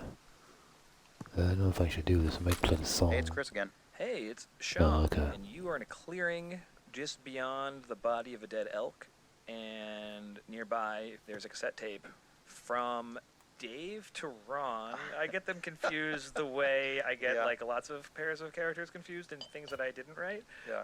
Is that what she was It's a drinking recording in her of the song cabin? Old Shoshone, as performed and composed by Chris, who's sitting here, but as written by as performed in the fiction of the game by Ron or Dave. Based on the lyrics that are discoverable in the outhouse at Hawk's Rest, that were written by Raccoon Carter. I wrote the song as lyrics, and then the whole Ron Dave saga I left for myself till later. You wrote those lyrics before we actually had the idea of making it a real song in the game. Exactly right. Yeah. That whole arc collided with a totally So is that a separate copyright song? design idea, which was to have a like a non-diegetic piece of music that was playing on top of the game at a particular moment. We really liked the idea of that generally. Have an actual song with singing and lyrics in it punctuate a particular moment. But we just never really landed on a song that we thought worked, or a particular way to integrate it into the narrative that like wasn't going to stomp on the open nature of the game. And it just we just sort of languished for a while until I guess it was your idea. I can't even remember I remember it being my idea only because I remember being really bashful about it, because it was like I had never written a song before, and I really wanted you to compose music and record it.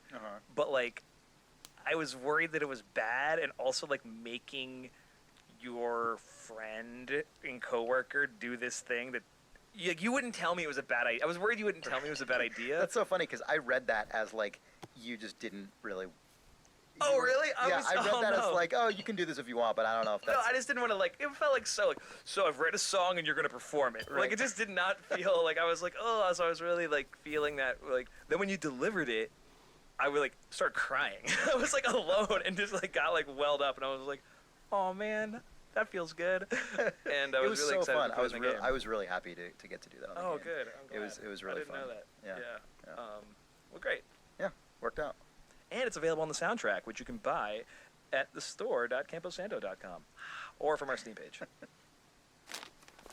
Steam page. Hey, who are these guys, Ron and Dave? They're leaving notes for each other in the boxes. Is there any chance that they had anything to do with those girls disappearing? No, they're both rangers. They're not out here this season. I didn't really know them that well, but I always assumed the only thing Ron cared about was chasing tail and getting loaded. It's somehow this is just comforting to know that he what was she able would to keep up say. a correspondence with someone who wasn't going to send him a topless Polaroid. This is what she would say if you do the other ones. I was hoping she would say something else.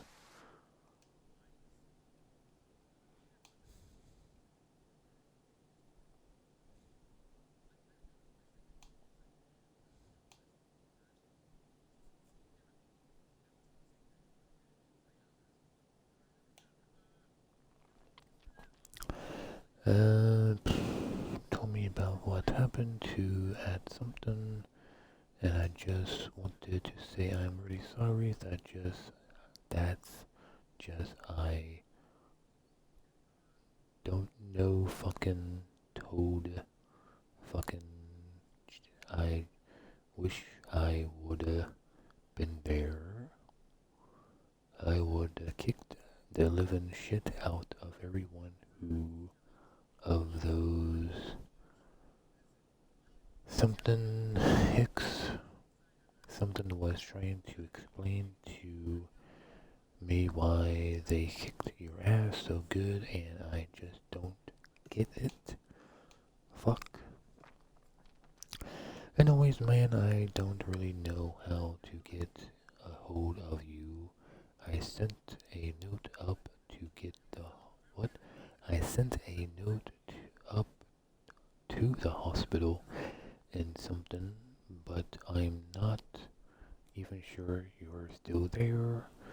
Something and I are talking about heading up to something in the spring, so I'm not sure I'll be out there again. So yeah, maybe you'll get this note in May. Also, do find the old song in the shitty, I don't know, near Hawks Rest, something place for it really, and thought I'll give it the something treatment for you. Dig it, get better, something go. Find me if you're ever in something. But I guess, yeah. Okay. So I found notes between these two rangers, Ron and Dave. You know them? Yeah. What do they have to do with anything? Well, nothing, I don't think. I just found a cassette tape one of them left for the other. Do you think it could be anything like the tape you have of us? No, I think it's just music. Well, if it's the new Milli Vanilli, it could be just as incriminating.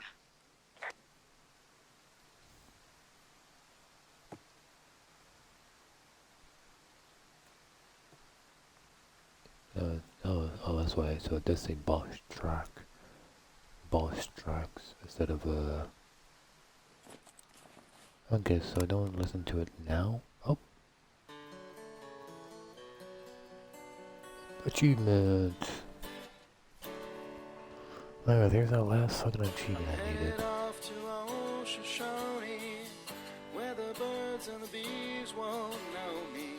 Man and wool won't exist no more, and there ain't no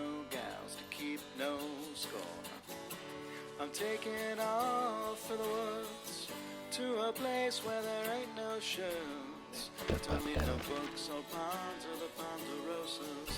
Don't need no lady or marry the Mariposas. Can't waste no time in getting there.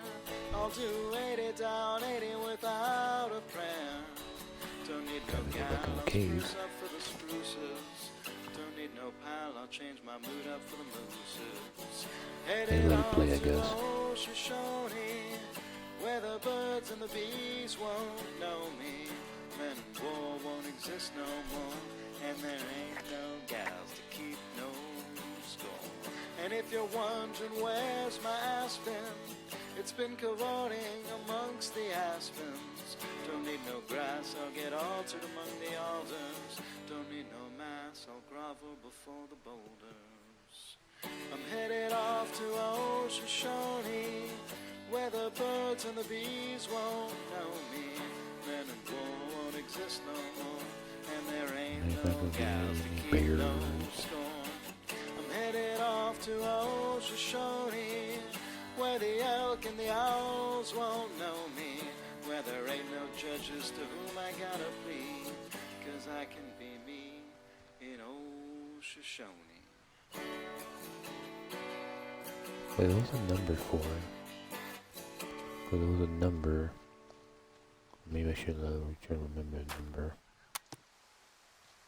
Okay, not bad.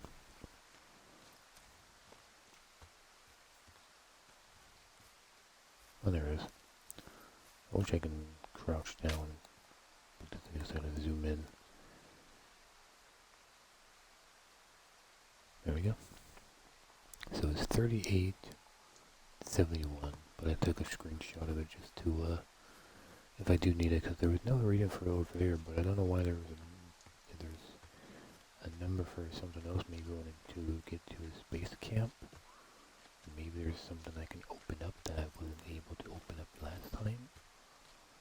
But I guess it's just more, if there is something to open up, then it'd be a reason to, just for more dialogue for something. Is it this way? Not sure which way I'm going.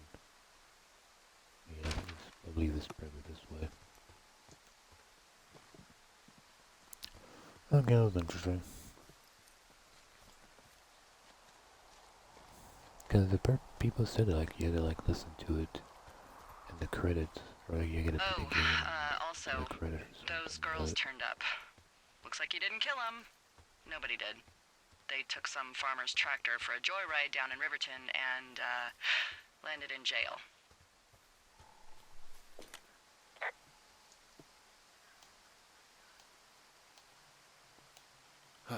Dodged a bullet there.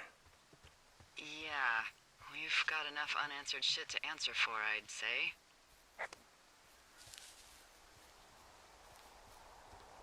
Maybe I should have went damn it, because I feel like that might have been a better word to pick to see what her reaction, more reaction about it.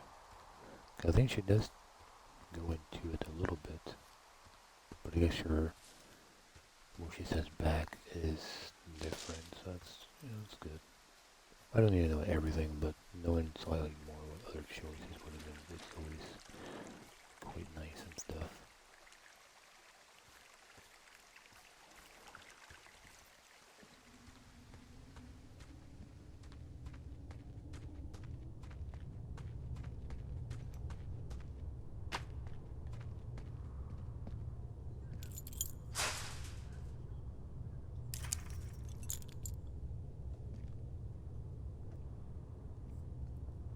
I don't remember where I go after the cave. I go further down. Oh, actually, I go back up. Actually, I go back up. Yeah, I can leave that there. Hopefully it doesn't fall through the world. So I gotta go back to where the thing's at. Oh, it's right there.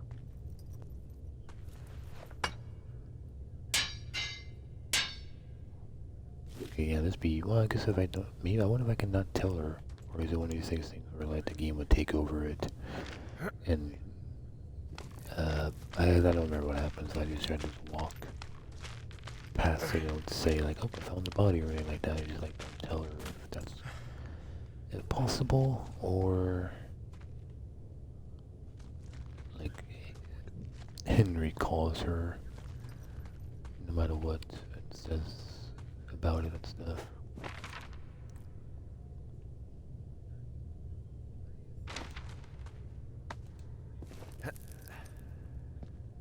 I want to go back up. I want to go back to the map. I want to check that. I wish I can put that down and see these. Okay, so it is Firewatch. Okay, so it is the. I don't understand what the. Okay, so one that's not solid is that means I have not listened to yet. So some on day 76. I actually missed 2. And day 2 I also missed some. And then I apparently missed a bunch in the intro. How do you miss a bunch of it in the intro? How does that work? How does that work? Like, how's that possible? Was he gonna do it here if I didn't look at it long enough? Would he say something? No? Well, I guess he's trying to make it serious right now, so they probably won't do it. But it's about to get serious pretty quickly.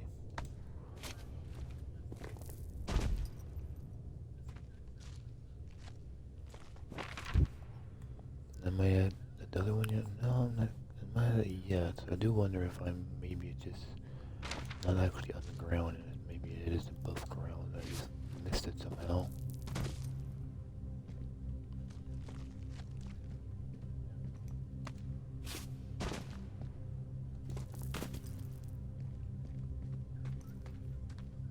Oh, there's one right there.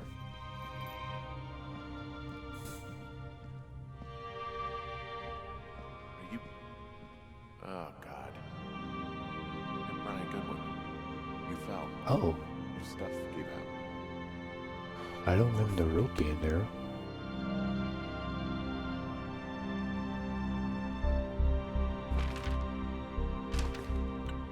Like, I don't remember the rope being there last time.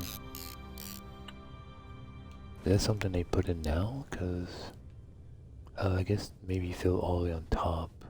And then the rope is all the way on top on the outside, and you feel all the way down. I feel like there would have been blood on that, blood on the. Hi, Jake again. And Chris. Hey, Chris. Hey, Jake. This area is one of the only areas in the game where we really let ourselves play up, sort of dressing a set in a really overtly theatrical and dramatic way.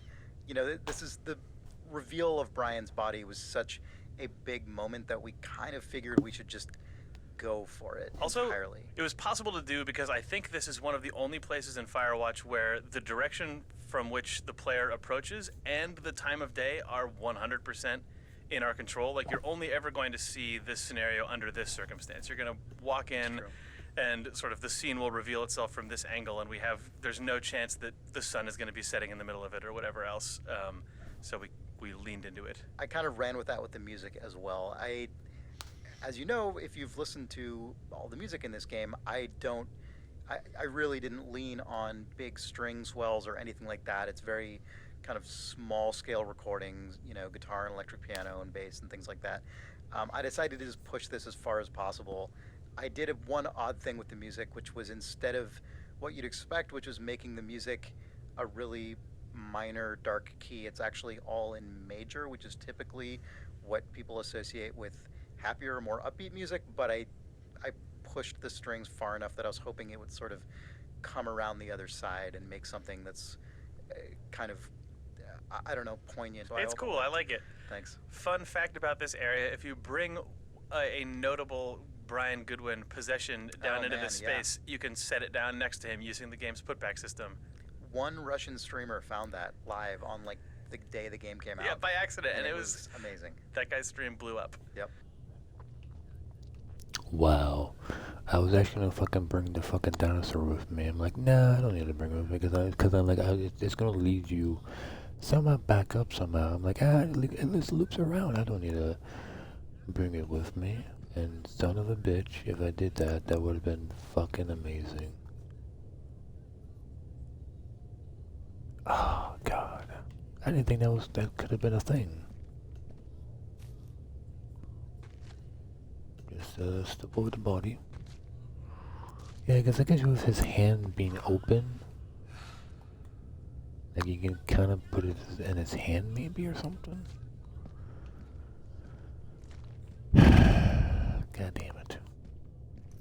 Like if I didn't listen to it first and like, hey, I can put it down. I'm like, oh, that's interesting. And then I listened to it. I'm like, oh my God, that's crazy. Because I guess that's why they let you pick up the toy or the dinosaur. I guess the dinosaur meat would be more of a meat in it and stuff. Because you do see the dinosaur in one of the pictures at the very end. So that was number 31, I guess. So I guess I did not listen to all of them now on whatever day this is. So I guess all the X's means I got them all. So day 34 and and somehow, oh yeah, day 2 too. Okay, so, but again, there's intro. All the intro ones is gone. I wish I could. Wait. Actually, I can move it a little bit, but it doesn't work as good as you might think.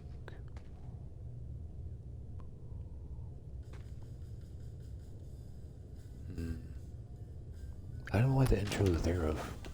I somehow missed a bunch. Because the intro is just a bunch of words. So I'm confused how I would have missed that.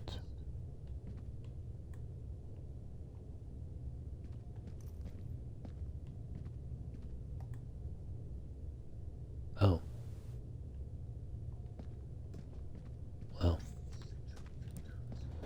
Well, I guess instead of keeping the dinosaur and try to put it on my desk, I guess I should give it to the kid. It would make sense to do that, I guess, since I did not know that was going to be something I could do that, so that's very interesting. I'm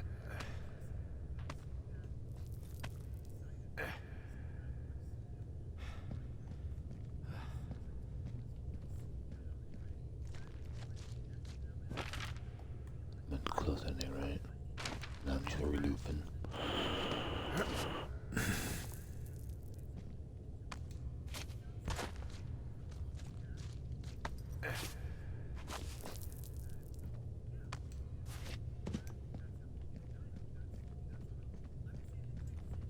I'm just more confused how I...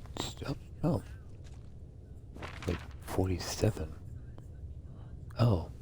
47's up here. Oh. Interesting. Okay. Well, let's not get too close to that, because I don't want to... Well, I guess no matter what. I came up with this character, Delilah, and then just thrust her upon you and said, you are going to be Delilah in this video game. I liked working with you on The Walking Dead. You were amazing as Katya. How did that character come to life for you? Well, actually, I think her name was Alice at first, if you'll recall. Oh, no, it was. You remember that? Oh, it was Alice. Oh, no. What a hilarious thing to have to remember. I remember getting that email from you about, hey, I'm writing a game, female protagonist, are you in? And I didn't even have to think twice about it. I knew whatever you're working on, whenever, throughout history and time, I will want to be a part of. But then you sent me the sides for Alice, and I got to read about this beautifully flawed but fun and self-engaged woman. And it's one of the things I love about the characters that you write is that they're actual people. They're not tropes. They're not stereotypes of anything. They're full-bodied people. And so I got to dig a little bit into my past and what's made me tick and what would make me take a job in the middle of nowhere and shamelessly flirt with somebody over a walkie-talkie and build her from there. The wonderful thing about Delilah is that there's actually a lot of me in her, meaning like I grew up in Idaho. There are a lot of mountains and wildfires and solitude and stuff like that. I left and I moved to Los Angeles and now I'm surrounded by concrete, but I kind of started out in the same place. I was integrating so much of the way you speak and the way you like tell a joke or laugh just back into the character. Do you feel like you had to create Why that did it stuff to disappear? be Delilah? Or were you making a concerted effort to sort of like become her? I think it's a little bit of both. I am a bit of a smartass, and so a lot of the stuff that you wrote really lent itself to that. But you know, as we started getting into the puns, you know, wouldn't you liken to know and stuff like that, I was able to kind of sit back into this woman who just doesn't give a shit. You know, she's out there in the middle of nowhere and having fun because this is her life. And so having that freedom to just be an idiot, it was really freeing. It was a lot of fun.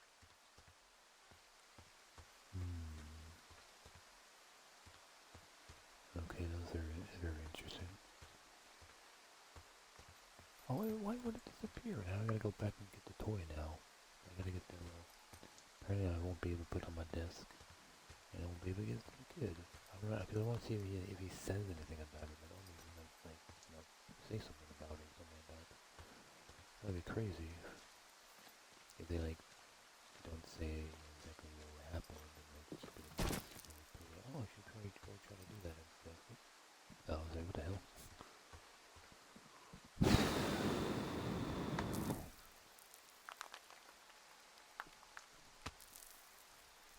I don't remember, is that the only time you use one of those things, or do you use it in another place? Because I can't remember ever using any more of those little, things out.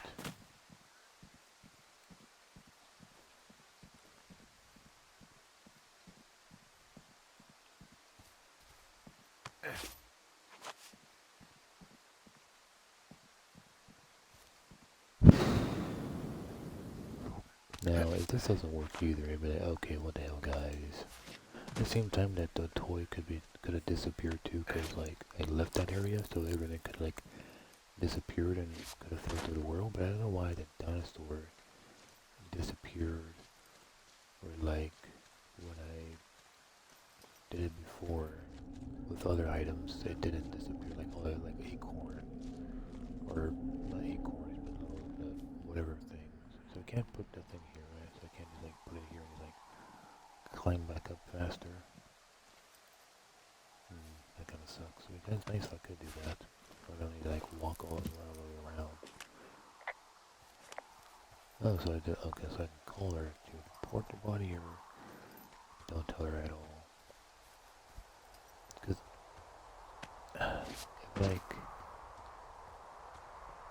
like if all this stuff, I guess since I didn't pick it up, like if I did this and then threw it down, then maybe it would come back. Maybe it would fall to the world, like how the broken toy fell to the world. Because I don't see the toy either.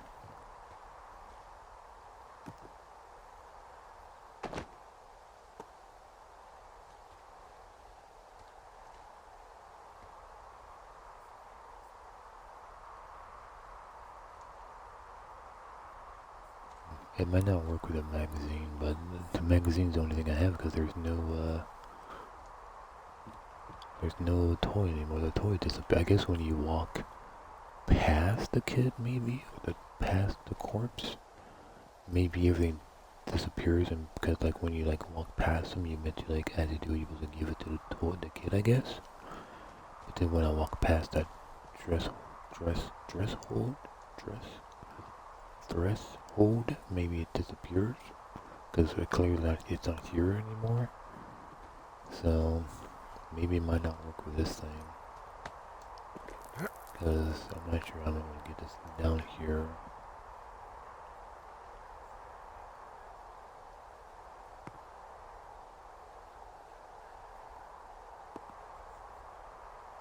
Can I just hold on to it then? Maybe I can just hold on to it. I don't need to throw it. Oh, I don't need to throw it. Because that's really crazy that you can do something like that. I guess that's never going to disappear.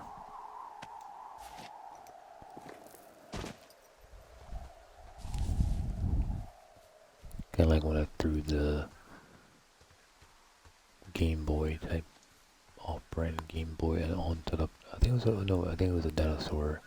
I threw the dinosaur last time on the rock and went through the rock. I'm like, oh, okay. I wasn't expecting that was gonna happen.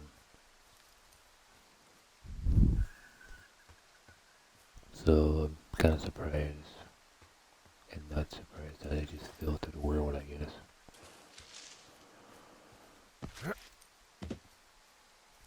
I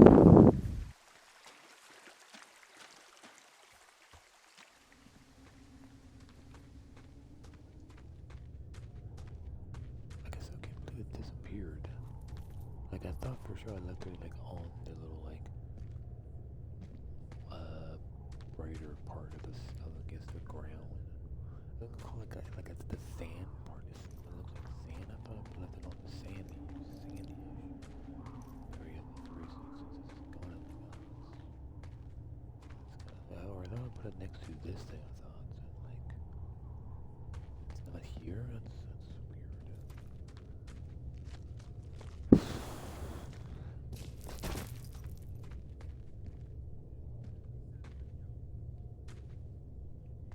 Again, I would imagine the magazine probably won't work, or the comic book might not work.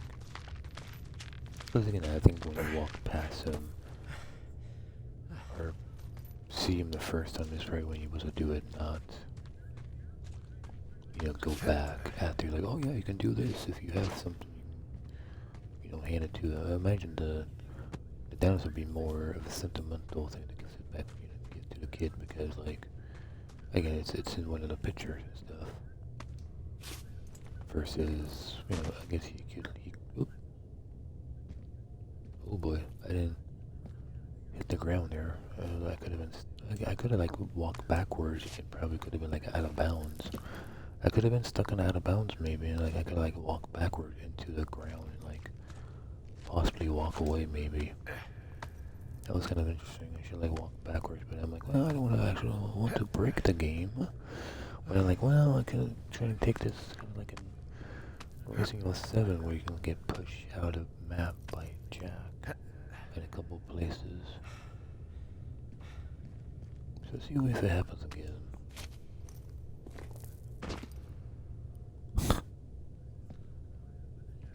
Nope. Doesn't work.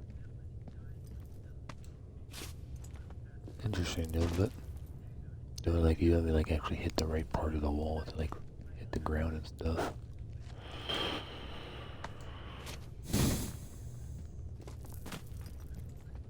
So I guess it took them about 3 years or so to make the game, because I think they said they started around 2013 and they released it in 2016, so about 3 years. So kind of interesting.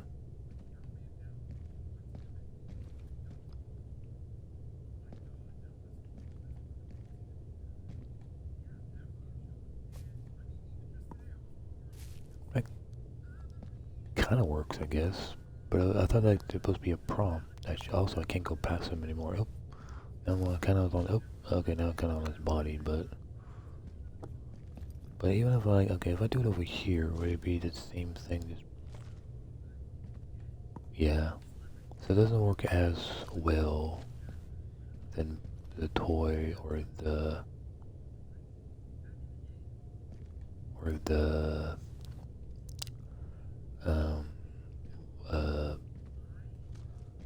the dinosaur or the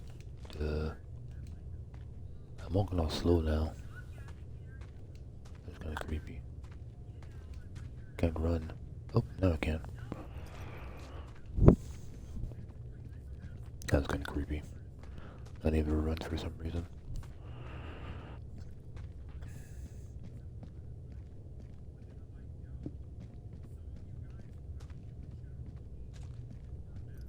I kind of wonder, like, if I can figure out where that spot is at, see if it actually did fill through the world. Did it fill, like, into the cave and, like, in a different spot? Because, like, seeing a green dinosaur here somewhere would be, like, very easy to tell, because it's, like, the only green item would be in a cave. If it fell straight down and somehow land on one of these, areas, maybe. But I still think it's supposed to be when you go there the first time. It's probably supposed to work, but then when you walk past it, that little trigger thing disappears probably. Oh, sorry, I thought it was on.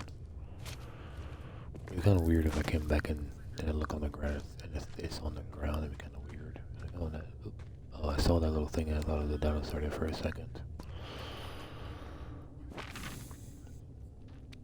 I think I need to actually tell her because I don't know if there's anything else to do.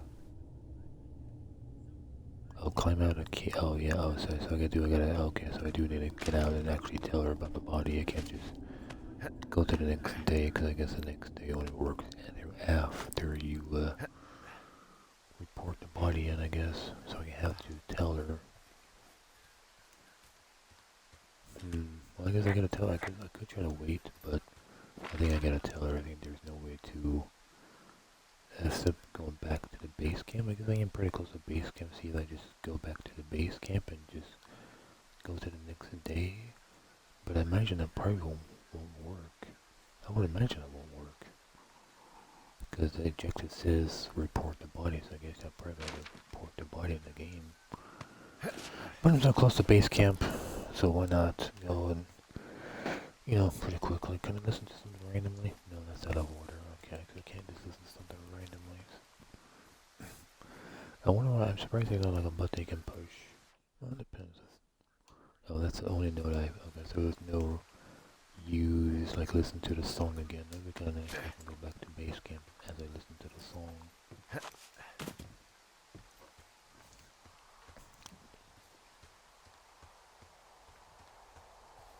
Because it's kind of surprising that there's like 2 or 3 songs that they made that's not copyright that you can listen to as you run around and stuff, so you have something to listen to that's not like nothing copyright and stuff like that. Would be kind of nice. Some kind of music that they made or something like that. Am I lost? I was confused there for a second.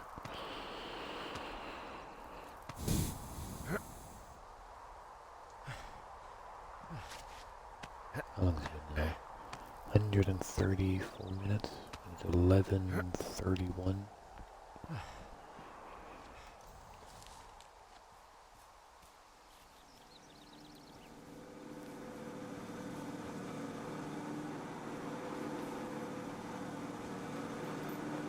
I'm a little confused because it said there was like words of the song in the guy's bathroom, but like almost like I looked around and I don't remember seeing the words. It must be like super small, and you really had to focus on it to see it, or I just straight up didn't see it somehow. Because I didn't think of like, oh, I should have already looked on it to see if there's words or not.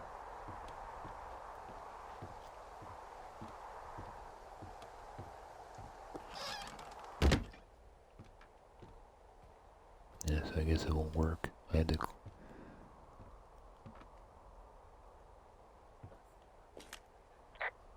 I guess that's what I gotta do. I guess. So you can't. So you have to tell her about the body. Very interesting. Hey, D. There you are. I've been worrying my ass off. Oh wait, can I just not do it then?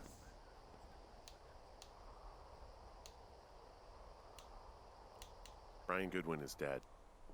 His body is the only thing I found in the cave. What? He's dead, D. Gotta be fucking kidding me. How does that... What? I don't... How? Climbing, I think, or made to look like a climbing accident. Mm-hmm. Oh, so you won't know that time.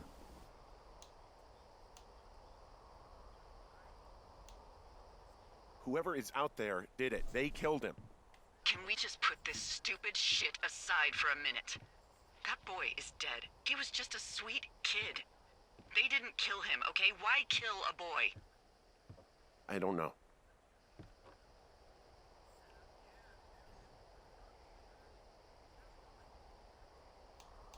Delilah, you should have told someone he was out here. Just stop. Okay, I know. Maybe he would have... Henry, you insensitive shit. You don't think I know he'd be alive if it weren't for me? And I fucking know it's my fault. Never forget. Not exactly what I thought, what that was gonna happen like that. That's not what I took that answer like.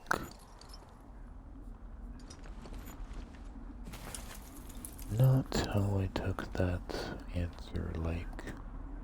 Oh, he kept the, he put the song on the, and he also didn't have the thing dipped down for once. You see that plane? No, I was just busy packing up. Well, there's gonna be a lot more. The service says this thing is 2% contained. Well, is this the June fire or the site fire? Or... Well, the two fires merged into one unmitigated disaster. They're renaming it after my lookout. You about packed up? Shouldn't we talk for a sec, about things? About what?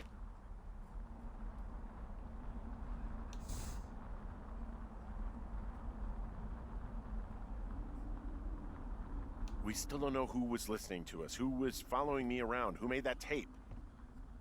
Yeah. All we have is the body of a dead boy who did nothing wrong. But maybe we can still find these people. Look, I think whoever's out there caused the site fire to cover their tracks, and I'm almost certain that when I get off the helicopter, I'm going to be led into a room and made to listen to a tape of me saying we started it. And we don't know shit. What can I do? Well, there's something for you to do. Holy shit. Holy crap. Yeah, oh my god. We don't know what it is. It could be nothing.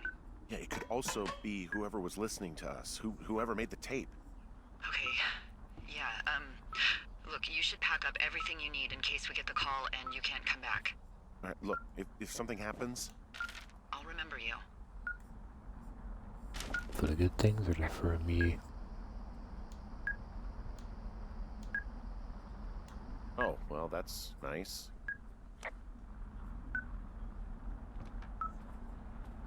I had to pick something different. I'm pretty sure the third one was what I picked the first time, so I had to pick the first one or the second one. Hey, it's Chris again. Hey, this is Ollie again. Hey, Ollie. Hey, Chris. Where you are right now in the game represents by far the biggest change to sort of environmental ambience that we did in the whole game in terms of visuals, There's a second tape doesn't audio, appear. and everything else. It was just a totally different The first tape appears.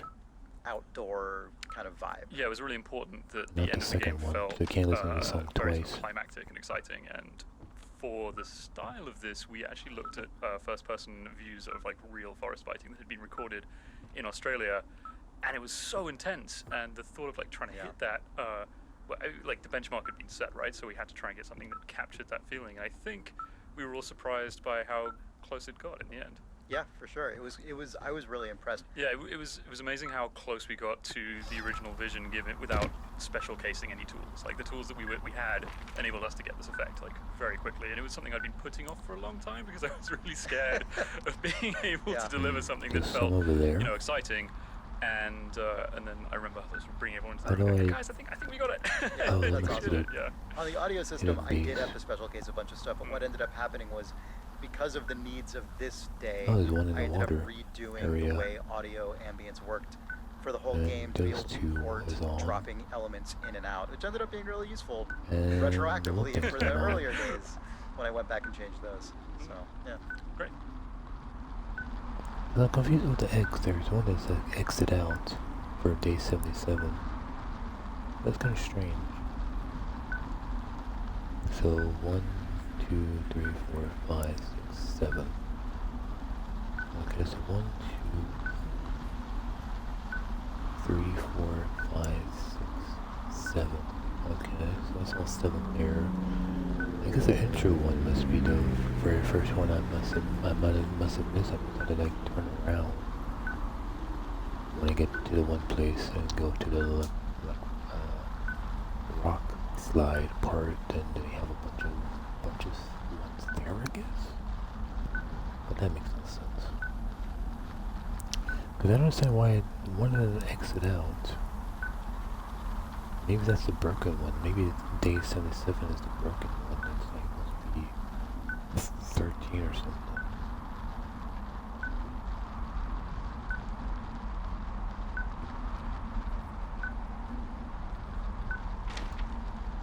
But okay. I should try to beat it, I guess. Finish it now. Before I don't need to worry about this game really ever again, really. Not that they ever make it like a DLC we can play as one guy to show if he actually did or didn't kill his son by accident. Or something like that.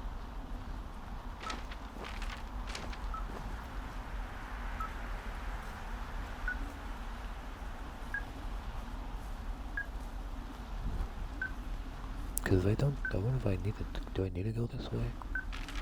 Or can I just, oh no, I guess I do need to follow the wave thing. I can't just, well, maybe I could just go right toward the one thing, maybe, but.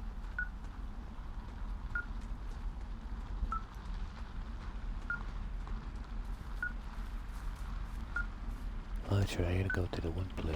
What's wrong button? Back down.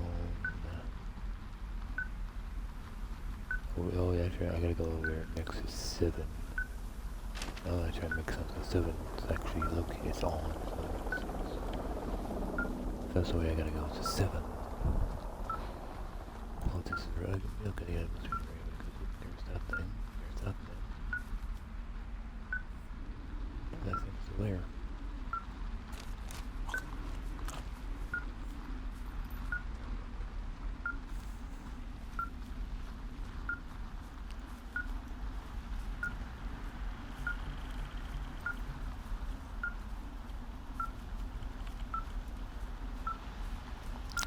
I'm kind of surprised they don't talk about the raccoon part in the game. Like, yeah, we did the raccoon thing and stuff like that. We did it for I think I'm some getting reason. close. Alright, well, I just got word that they are coming to get us. My place. You sound worried. No, it's just... Brian? I'll coordinate with the evac team and let you know when to head towards the tram. It's north. Far. Past where you found that cut back in May.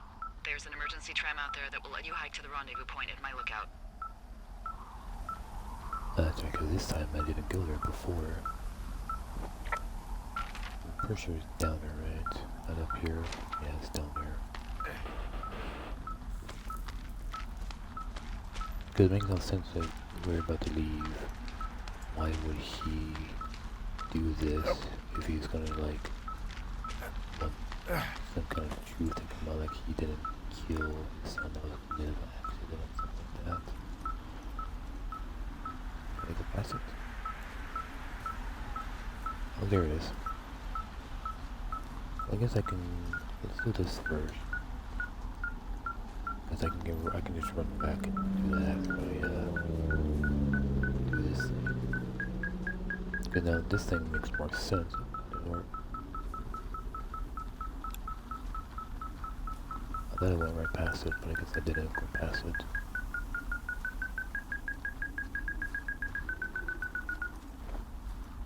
Here it is, because this thing makes more sense now. Someone left a rope for me to climb up. I'm down near the lake. How do you know it's for you? There's a tracking collar tied to it. Someone was leading me here. And there's another tape.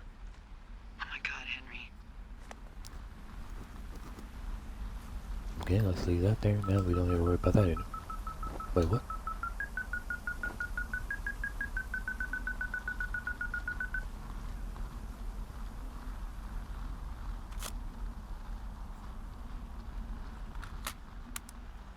Yeah, hi, Henry. Hey, you better find this before it burns up. We've been causing each other a lot of headaches. Now I gotta go stake out a site that's as fit for living as the one you're about to find. You'll get it when you see it. But why? You can't blame me for Why keeping an show me eye on this? you. Not after bumping into you back in May. Down by the cave, for croc's sake. I've been up here for 3 years. I kept it cozy. Winters are harsh as hell, and I ran out of books. But I got that antenna rigged up, and Delilah, she's a record you don't gotta flip. I kinda get why Brian took to her. About a week ago, I stopped worrying about you finding anything out, and that's right when everything went shithouse with you two. You guys don't know anything about having kids. All right, nobody knows nothing. It ain't Andy and Opie walking down a lake to fish every afternoon. It ain't Mayberry. But you gotta know I didn't kill him. All right, we were climbing. I was teaching him.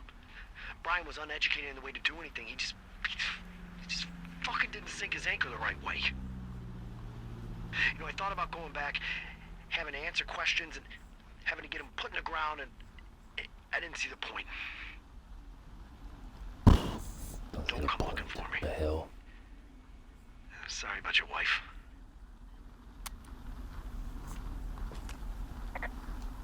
We found the surveillance operation. Okay. How did he What make does it that though? mean? What is it?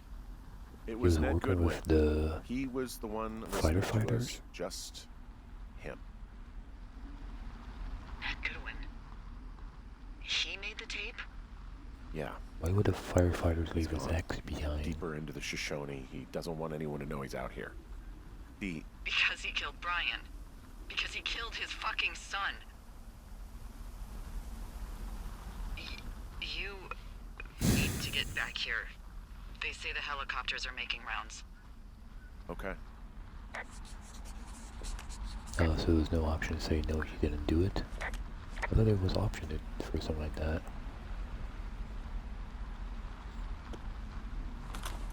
We're coming up on the end here, Jake. It's true, we are. You are about to hear or have currently heard the voice of Ned Goodwin, which we didn't know we were going to put into the game for a long, long time until we played it. Because originally it was like a note he left you. We went back and forth early on, too. There was a moment, I think, where we said maybe one of the last conversations you'll have is with Ned Goodwin himself, who's off in the woods. Maybe you'll pick up the radio in his tower.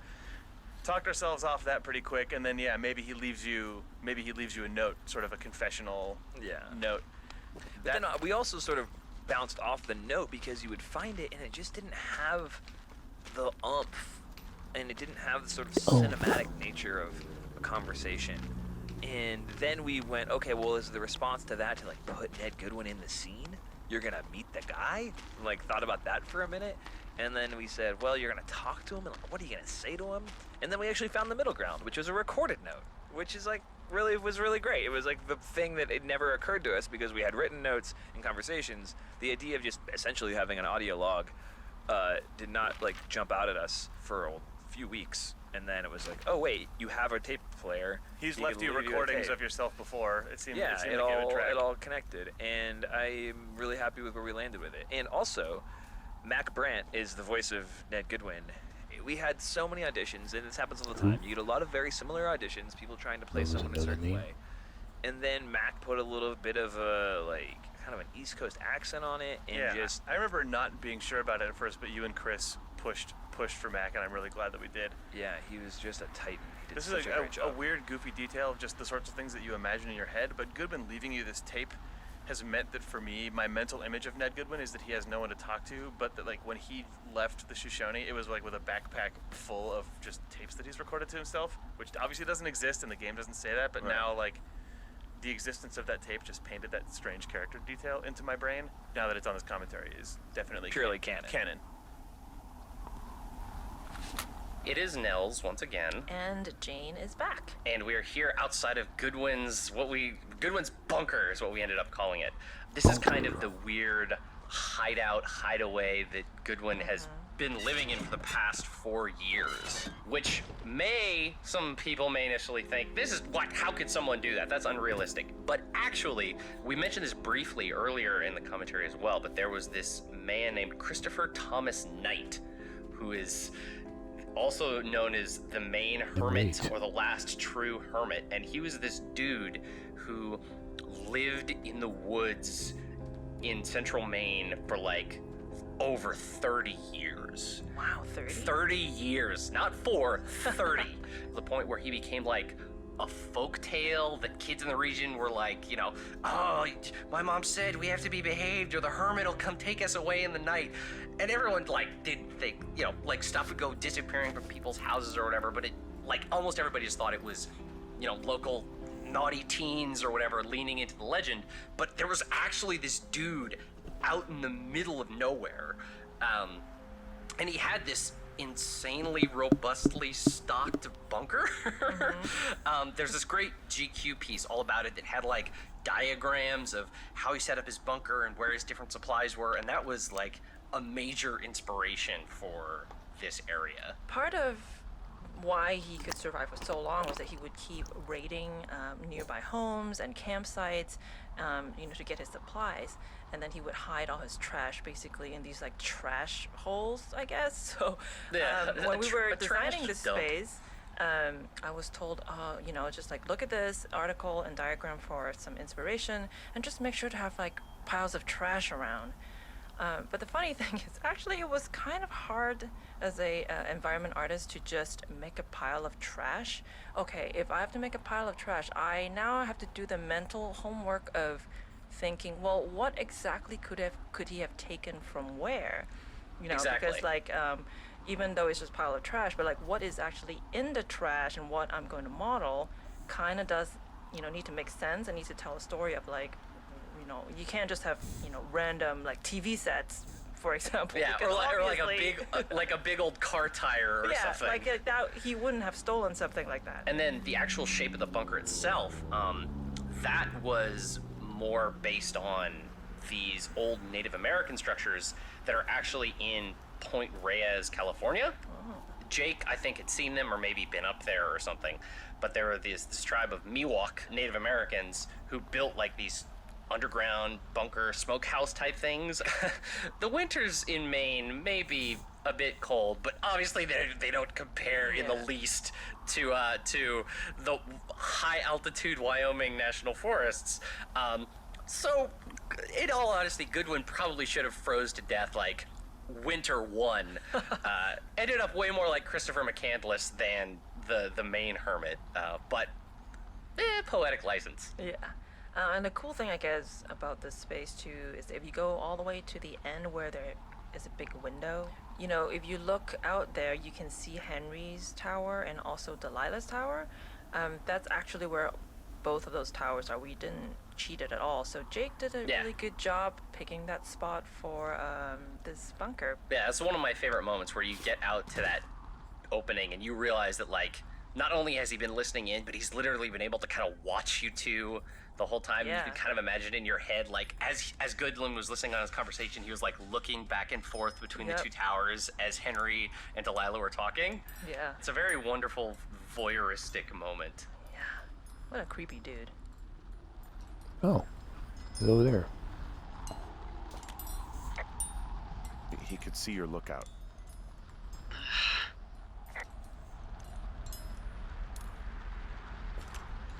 He could see my lookout.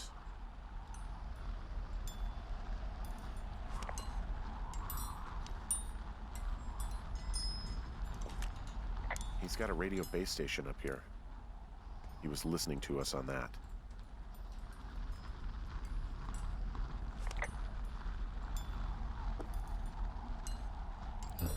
Oh, so you was one drink. Well, I guess he took it from the teams, maybe, but... So I guess the number on the collar doesn't mean anything, I guess. I thought maybe you go here and something happens, but I guess this not. Boombox looks familiar.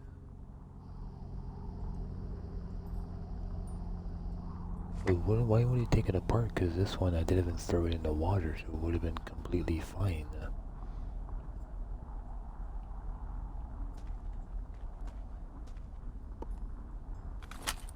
Hi, Chris. Hey, Sean. So we are here in Ned Goodwin's survival bunker.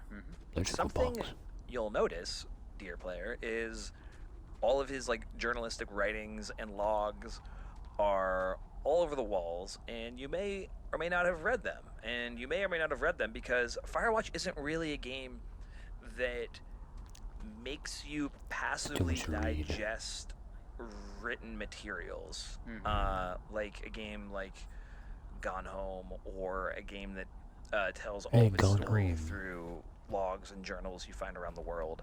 And that was kind of a design challenge, as a lot of this game was, because so much when you pick up an important note in Firewatch, Henry will sort of react, and then when you tell Delilah about it, he'll condense it down to a sentence or two about what the the point of it is, and then they'll have a conversation about it. But that's not really on the table here, because the helicopter's coming and Henry and Delilah are sort of a little bit further apart.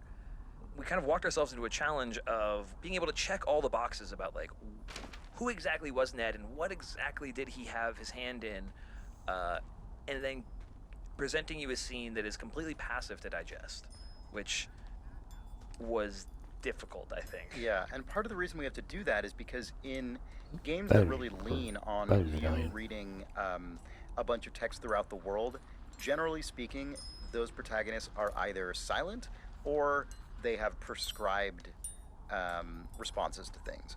Our game is all the dialogue really is contingent on your choices, and so we can't assume you actually read all the words on the page. We basically had to make a call for each note whether, okay, we're just going to let this player read it or not, or we're making the call that Henry explicitly read it in the fiction and he will state its contents or make explicit acknowledgement of like the useful information inside of it. And we just had to, and it just didn't, as you say, just in Goodwin's bunker, it didn't seem to make sense to require all of that. So we basically said, okay, regardless of what Henry does, we have to allow for the player to absorb all this stuff, and like we will put all the information in the story there. Like it's all there if you want to read it. You don't technically have to.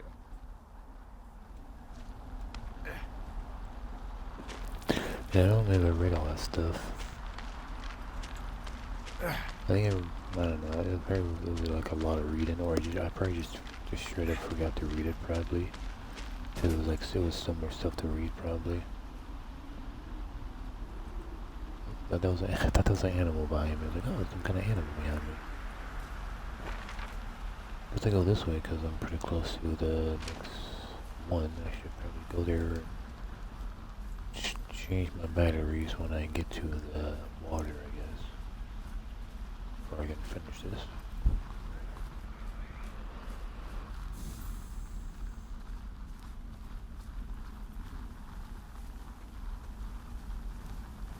I should be relieved. Relieved that there's no evidence of us starting that fire. Relieved that we're not crazy. That there wasn't some conspiracy. But I'm not. He was a sweet kid. With a shitty father who hid out here like a coward after dumping him in a hole.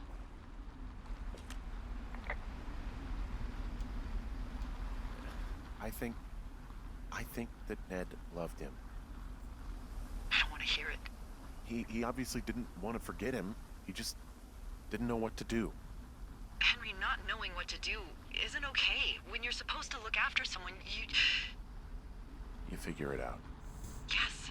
And Ned Goodwin is a shithead who is incapable of figuring anything out. I'm sorry. God, it would have been so easy to tell the truth and have him sent home. I can't stop thinking about it. Even if we should have called the police and did. You didn't tell the truth when they asked you. You didn't send him home. No. You just gotta live with it, Delilah. It won't be that hard. If you say so. Dee? Oh, fuck.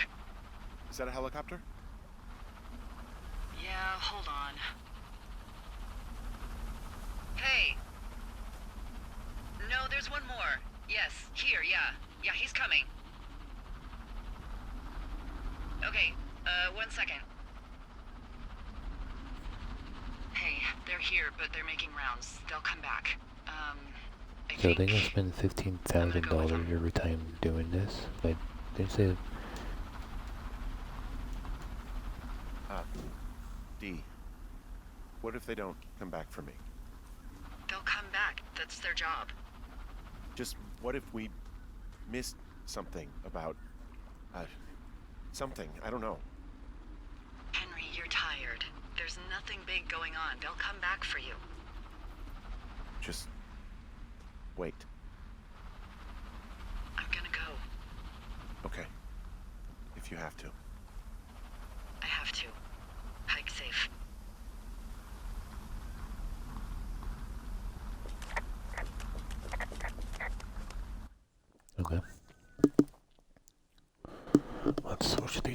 stories.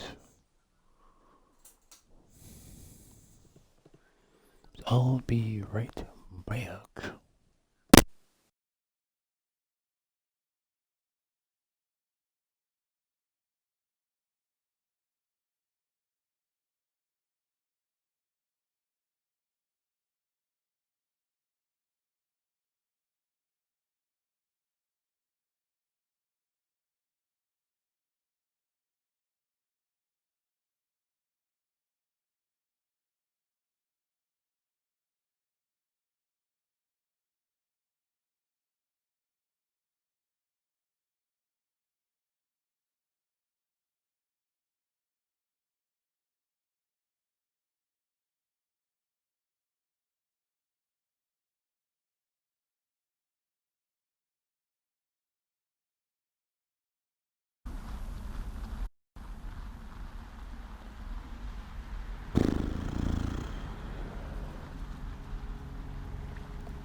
One, two, three, 1, 2, 3.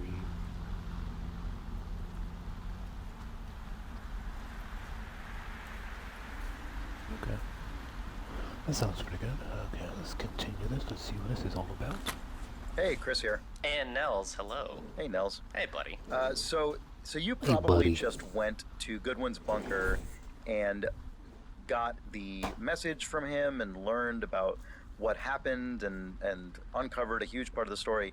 But as it turns out, you actually don't have to go there at all. Not in the least. The Wow. only thing you actually have to do to kind of keep the game going is listen to that cassette he leaves you. Right. After you snatch that cassette, there's kind of that dangling rope, but you can just never climb up that rope. You can just kind of be like, I'm going to evacuate now. Goodbye. The only reason that's the case is because we literally could not think of any good, reasonable, convincing excuse to force you to go up there. Yeah. One of the big challenges in this game, from a design standpoint, was that it's one big connected world, and there are a lot of times where we just can't really force you to go somewhere and do a thing. Or if we did, it would just be absolutely terrible. Like, we could technically allow you to walk all the way over to Delilah's evacuation tram. You get there and she says, "Oh, we're not ready to go yet," and then you would have to like walk all the way back to where you were, then climb around Goodwin's bunker, and then magically she says, "Oh, it is actually time to go now," and that would be awful. That And would so, sucked. because we But there's eventually games like determined, this back in the all day. right, we have to allow for the player not going through there, that meant Nels and I had to then tackle the other hilarious and difficult problem of making sure that the game and the story didn't break for those players who do never find Goodwin's bunker. Yeah. And that was a very complicated and frustrating task, Yeah. I would say. Well, technically, you can grab the cassette, listen to it, and then not even tell Delilah about it. Yeah, there are a lot of different states you can be, conversation states you can be in between getting that tape and getting to Delilah's tower. There's anywhere from only getting the bare minimum conversations because you already exhausted most of it at Goodwin's bunker, all the way up to needing all of that stuff to be recapped on the way because you didn't actually go to the place. Yeah. And we had to make sure that all of those possible player sort of actions and combinations of actions all worked and all made for a logical game where the story actually concluded and information didn't just magically appear out of nowhere. Yeah, there were so many different permutations of it. It's like, okay, we'd finally, like, hog tie one of them, and then one of us would be playing the game and be like, but wait, what if you don't do this? Then we have to be like, ugh, okay, so what do we do if you do this, but not that, but this? Okay, we have that one covered. And then you go this direction rather than that direction. Right, because that's the other thing is, like, walking through Delilah's, there are so many different paths you could technically take. We had to, like, slap down just, like, 15 different triggers probably to just catch all the different, like, went this way but then looped over that way. It was a horrible mess. Good times. Firewatch. Like, now it's much quieter because, like, since she, like, left because of it, she doesn't call in, you can call her a few times just to have some more dialogue happen for a few more seconds when you're trying to run all the way over here and stuff. Like, what? I kind of want to go to the cave and see what I might. Yeah. That's what it could take. Just to have in my hands. If it's here. And it's not here. Nope, antlers. The antlers are gone. And why did they take away everything because of that? I guess I could have took something from the one guy's place, but...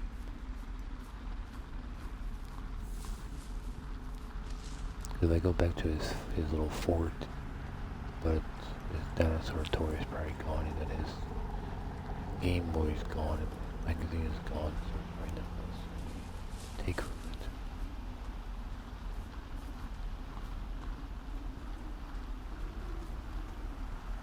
Because it would have been interesting to beat this game if I even tell her about the kid actually died. That would have been kind of interesting. Where am I right now? I missed... Oh, I went the wrong way. Oopsie. I went super wrong way. I was supposed to take a left turn at some point that I could keep going this way. If I keep going this way, it's a long thing, but then I could eventually turn into it. And then just back in this backtrack to that one in a ways. That's fine, I guess. Yeah, that's whatever. Hopefully I'm facing, yeah, I think I'm facing the right way still. Every time I face them, oh, yeah, this should be right. Because I would imagine I missed a lot of those notes, because I imagine a lot of words that I really did not want to read, and I imagine it's probably notes about what he'd been doing over the 3 years, probably to possibly what happened before and after that. And stuff to get more into what happened if he is really innocent or guilty, probably. But it's probably something that would take me forever to read and stuff.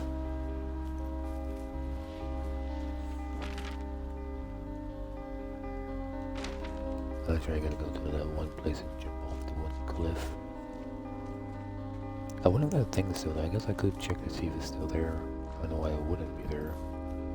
Nope, I don't think I didn't go far enough first. Here we go. This is the way I gotta go. I wonder if all the beer cans. Well, I guess the beer cans here would be right here. And here's the beer cans. The beer cans are gone. This time I left them. Just left them. See what happens, but looks like they disappear. I wonder the thing that he draw down the right he draw on is still up here, or did that also disappear too? It'd be interesting. That's the one thing that I guess it could be like solid into the ground. It's left here maybe. Oh, even the when did they fix it? Oh, they didn't even talk about when they fixed it. At some point they fixed it. Oh, that's right, because the one girl was trying to get the one guy up here to fix it. So they took the thing that guy draw on, and then he actually fixed the communication tower and stuff. Okay, oh, is this still here? Oh no, never mind, it's actually closed. Would have been something nice to listen to, but I guess I can go this way. I guess there's no reason to take their shortcut. I can just go this way.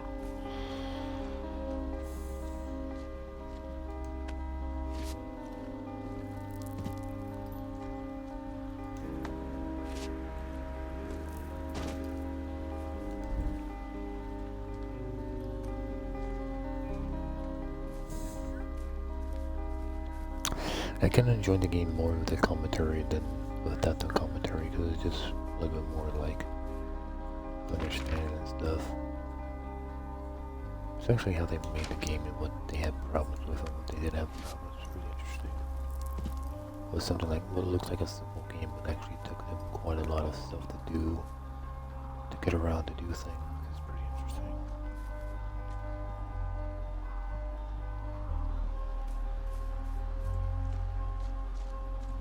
21.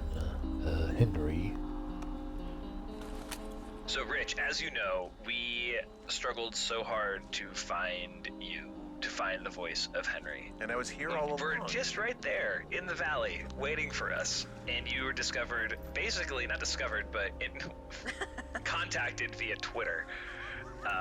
Those two things are synonymous. Yeah. It's interesting to me because I don't think I knew who Henry was until you read for the character. And then I went like, oh, of course. Did you feel like you had to bring something out of the ordinary to him, or something created, or was it more of an amalgam of the words on the page and who you are as a person? I think the latter more than the former. I mean, I think that Henry and I differ chiefly in that I would probably classify him as an introvert, and I would classify myself as an extrovert.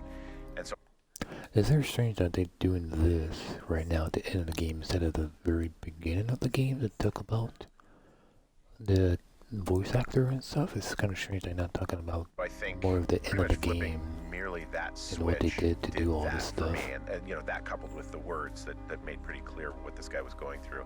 And I think too, it probably did not hurt that I was recording this thing, in a tiny little upright coffin, basically, where every wall is bumping my body in some way. So there was a feeling of, even though this game takes place out in the woods, there was certainly a feeling of isolation that probably didn't hurt as we were recording. I'm going to bounce that back to you and say that I think that the writing was pretty clear on who Henry was, and I just tried to sound like that guy, I guess. This was your first voice acting gig, really, right? Yeah, my first video game for sure. This came right at a time when I was trying to get into voiceover. Does the sounds type of like work the- that is so almost different like than Peter being on Griffin stage or on type camera, voice on does it those. fulfill you in the same way? Do you find it, is it tickle sort of a different pleasure sensor in your brain, or? I wouldn't say it's exactly the same, but it's certainly a different part of my brain. But Or I maybe would Brian? say It sounds it's like Brian at almost. least as fulfilling as anything I've ever done on camera, because there's sort of a freedom in the booth that isn't there if you're on camera. There's a lot of you can't move too far that way, and you can't block your other actor's light, and there's a lot of technical stuff you have to keep in your brain that has no bearing on what you're doing here. I mean, the most technical thing I have to worry about is that I don't get so loud that it clips the sound. Otherwise, that's kind of it. So I have free, full acting available range, and that's an exciting thing, and in a lot of ways, more exciting to me than on-camera work. I don't know, maybe he did something for Family Guy, who knows? Or maybe American Dad or something. Because, I don't know, it feels like this would have made sense on the first day to talk about this. So I'm still kind of confused with the intro stuff. I missed all the stuff on the intro, so it's kind of strange. So I got all day 77, all day 78. Oh, there's 2 left? Whoa. Wait, there's 2 left. Not 1? Oh, okay, that must be 1 in the mountains. And okay, so I guess the map does change. I never actually did take out the blah. I never did take the map out during the first playthrough to see if the map actually does change, or if it just says straight up question mark. 2, 3, 4, 5, 6, 7. 7. 1, 2, 3, 4, 5, 6, 7. Huh. I just got done with one of them. Maybe I want to do this one. Hey, Chris. Hey, Sean. I don't know about you, but I get a lot of email and tweets about people really, really wanting Delilah to be in the tower at the end of the game. I hear about that a fair amount myself. And It would have been nice to get a picture, like a selfie am together. really, That would have really been fucking happy amazing. with the performances of Henry, or Rich and Sissy, here in the canyon when she says there's a helicopter here and it's ready for me to Yeah, go. there's playing a way of the good And relationship. if you're and the wondering bad why relationship. we ended up making the creative decision we made, there's sort of 2 things that I know Chris and I spoke a lot about. One is Delilah is simply not the type of person to wait for anyone. And Chris did a really good job with me, just sort of painting a portrait of her emotional state and what it would feel like to be waiting for this guy to show up after a really, really tragic thing has happened, and then just sit in this tower and wait for a helicopter, thinking about this dead kid and how like messed up their entire summer had been. Yeah. And the you dread You of wrote having to that do almost like directly. Yeah, into the and that's game. what I did. You basically painted that portrait for me, and I went, oh, well, she's just gonna say that. Yeah. Like, I don't want to like sit here in the shadow of a dead boy. And I went like, yep, all right, thank you for giving me that.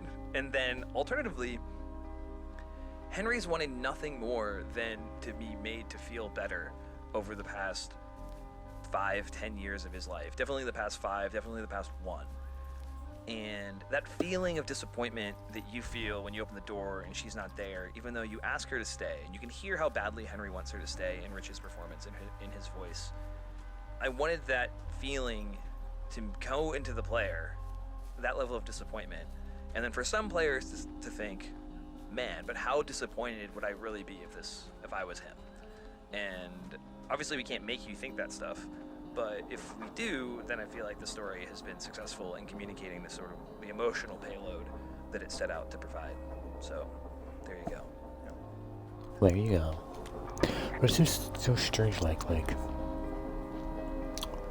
if they would have said like, oh, we didn't do it because we just didn't want to, spend another week or two model a new person. We're like, well, yeah, you didn't want to model her, but you still model like the pilot dude to grab your hand to like get into the helicopter and stuff. Hey, I'm at the evac spot near the ravine. But they didn't say Delilah, that though. are you there? Delilah? I know you still call her after knowing that you say, okay, yeah, sure, you can go. So it's kind of interesting that you still calls and say, hey, I found the bridge thing and stuff.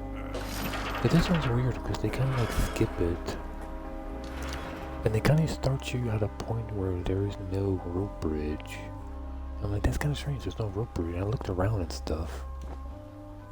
Oh, okay, so that's what happens if you try to take out the map. Only this thing appears.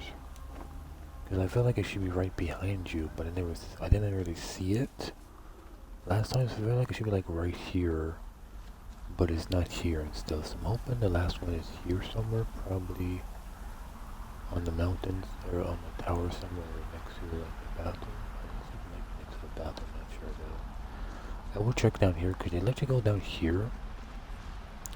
And I thought it was kind of strange. I went down here like, oh, there's nothing down here and stuff. And I thought maybe there would be like a rope bridge somewhere, but there's no rope bridge. And like, oh, this is weird. Like, I feel like they cut something out. Like, they couldn't figure like, oh, where would we put this rope bridge? So you're like, oh, this is where you came from. Instead of this, like, instead of this thing down here, just like a little like rock blockade type thing. But he doesn't say. He did like, oh, another like rock slide happened or something behind me. Just you don't see the.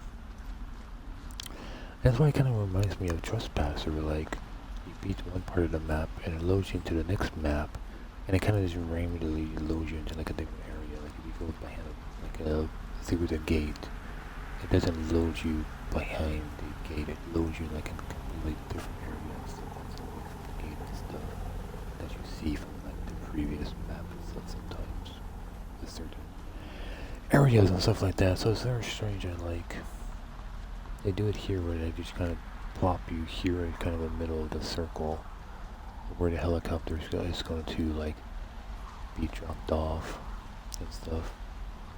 So it's like I can't look at the map now, but I wonder like maybe some of the ones on this one's like maybe I gotta do it twice.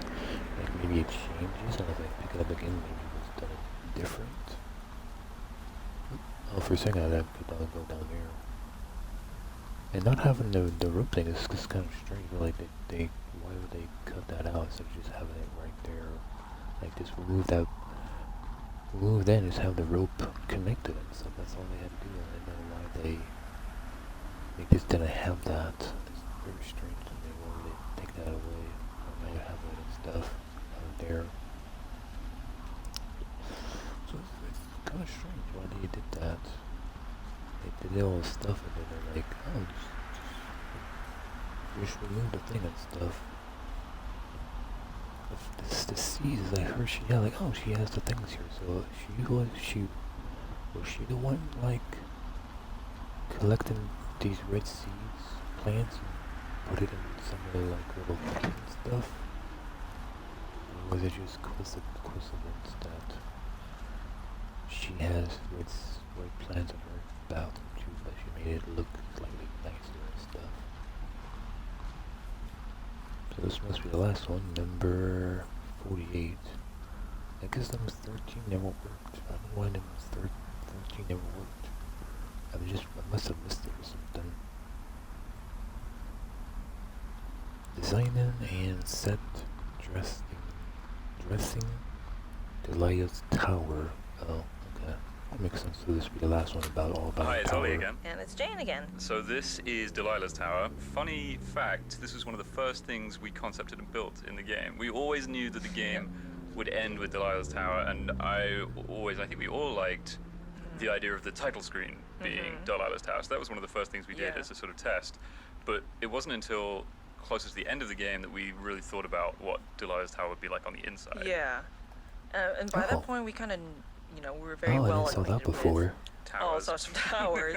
And so I don't even think we had a big concept about it. We just kind of went in and went through all our references, she has a ladder. we just decided, we should Mm. have this kind of ceiling and like We should different just change cabinets. it. Yeah, it should feel familiar, but Yeah. sort of different enough that it feels like a Delilah's Yeah. place. And we thought about all the things that the player learns about Delilah across the Yeah, course that of was the game, really fun. and try and So you use a sit out here with her little communicate thing. that through things, but also maybe some things that you don't know about Yeah. Delilah that are interesting to find out. I remember when I was just making props for her space that I would ask Sean, hey, like if she were just eating a snack, what would it be?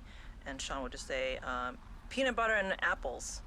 And I would just ask Sean, what kind of slippers would she have? And, we would just have to think about, through the props, tell sort of a little bit of, character of who Delilah is, like what kind of shoes she wear would just be the fun kind of things to think about.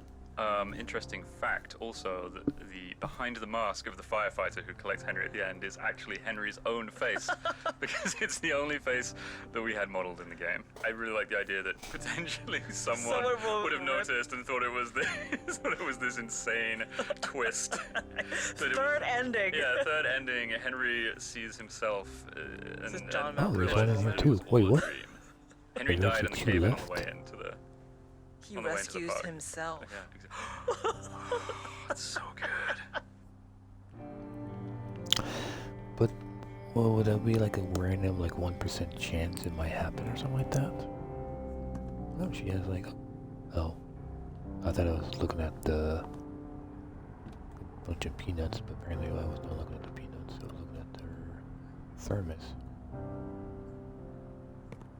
The soup, the soup.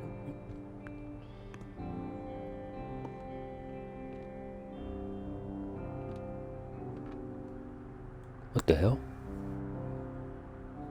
Oh. They brought this back for some... Oh, just to show you what it looks like. Oh, yeah. Okay, yeah, there... Oh, you can actually pick up the apple. I don't remember able to do that last time. Maybe I just didn't try it out. Ooh, that looks kind of like rotten or something. Or is it just a lipstick? Why is she wearing lipstick? Oop, okay, I'm trying to pick up the apple. Put it back down. I don't know you can actually eat this. I guess I didn't try it. I guess that's what happened. I just didn't bother trying to eat the apple. I didn't know you can. What's this? Is that that? No, that's something else. That's her thing that she she never finished the rest of it. She just left it behind. She left her booze behind. So all they added was the. I guess they could have made like a picture of what she looks like in here, but like a drawing. Like she made the drawing of that. Oh yeah, the drawing is slightly different. Oh yeah, now he's in a suit and a different type of hat, and he has a mustache instead of a beard.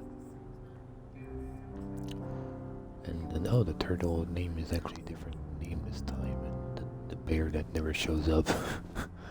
The bear that never shows up is in the game. Hey Chris. Hey Sean. It's the last scene of the game. Yeah, this took some getting. This was very difficult. Yeah. Something you would say in story meetings all the time, which was, I was really afraid of writing the scene, and I was really afraid of the end of the game, which I had never experienced in my career. Yeah, we went up to the wire. You would say to me, oh, you're going to feel it out when you write it. And you would say that, you're sort of like, and you'll figure that out on the page when you're working, when we were trying to really talk about the beats of this last scene. And I would go like, okay. And some direction that you gave me that was really valuable was just the muted nature of this scene, because everything that has been said has already been said, and there's sort of nothing left to do. And you get to a point in your life where that is true often. But movies and games never really explore what that space feels like. Yeah. Because it's really hard to choose to do that, to write the not exciting thing. So Which I she's think is going why into the helicopter shows up, to be perfectly honest. Yep. We Like, needed they wouldn't something to counterbalance about what happened to this it. feeling of like, well, the story is just over. Yeah. They're not gonna get to see each other, because that's just the way it goes. So Really? how do we make this feel big and final? We better pay for a big helicopter and a guy's hand you grab and everything. And then to tie it all together, we decided very, very down to the wire that you were going to write music over the top of the whole thing. Mm-hmm. And I think it totally works. Yeah. But what was that experience like for you? Oh, it was very stressful because writing that music was literally in the last couple days before content lock. But I think much like writing of the scene, it just I think I had just sort of absorbed so much of everything that had led up to that point that it actually ended up being an easier process than I thought it was going to be. As for the ending as a whole, I mean, we talked through how this game was going to end so many times, and on a literal plot level, it actually changed a fair amount in terms of how the mystery gets resolved, all the sort of background information that's feeding into Henry and Delilah's last conversation. And I remember something that was really important to me was like, as much as possible, I would like the ambiguity and the sort of meaning of the ending and of all the events that have transpired to be in like, not in the literal what happened, but in the why did any of it happen? Like just in the sense of why does anything happen? Like I remember that was something that I thought was really potentially powerful about the way this game concluded. I think you got. I don't know if that means anything to anyone else, but I think that you got that in the writing, and it was very. I was very happy with how it ended. Good. Even though it was a well, very thanks so much for contentious- like you through the entire process, 2-year process of trying to write this game, were just like a constant like checkpoint for me. Because when you're writing, it's a very lonely process. It's very, very lonely, and to drift off of the tone of the thing you're working on with the other people is very seductive. Hey guys, we're doing this totally new, different thing. This scene happens a totally different way now because I had a brilliant idea last night. Yeah, that happened a bunch of times. Yeah, that like that is a very easy thing to do, but I always felt like you were able to ground me back to where we were headed in a way that I found to be very comforting. And I thank you very much. I appreciate it. Glad to help. It worked out. I'm really happy with what we did with the ending. For something that so many people like have very mixed feelings about, I almost am like even more pleased we did it the way we did it. Same. Exact same. Yeah. Exact same. Again, why don't we, I guess we have to show what the headset looks like, I guess, with him sitting down maybe and stuff too. Oh, Hello? The hell? Is anybody there? Whoa. Hi. Yeah, it's me. I'm back at the staging area near the trailhead. I think I see your truck. Red? Colorado plates? Yeah. Covered in moss.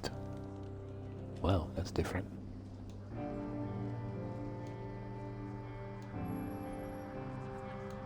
Well, yeah. I think there might be a raccoon living in it. Make sure he's comfy, I guess.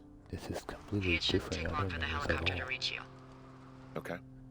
There's a debrief in a situation like this. Lots of questions. Shit. Oh, it does move. So, Okay. taking stock, we found out an old lookout killed his only son and decided to become a lonely hermit. Yes. And we prevented one fire? Basically started another. Okay, so that's a wash. Oh, I'll have to figure out what I'm doing every summer from now on that isn't this. You're not coming back? No. And you'll have to... I don't know. Yeah, me neither. I don't know what's next. Tell you what, why don't you choose for me and I'll choose for you? I really don't remember the whole raccoon sure. in a truck. So does that happen randomly?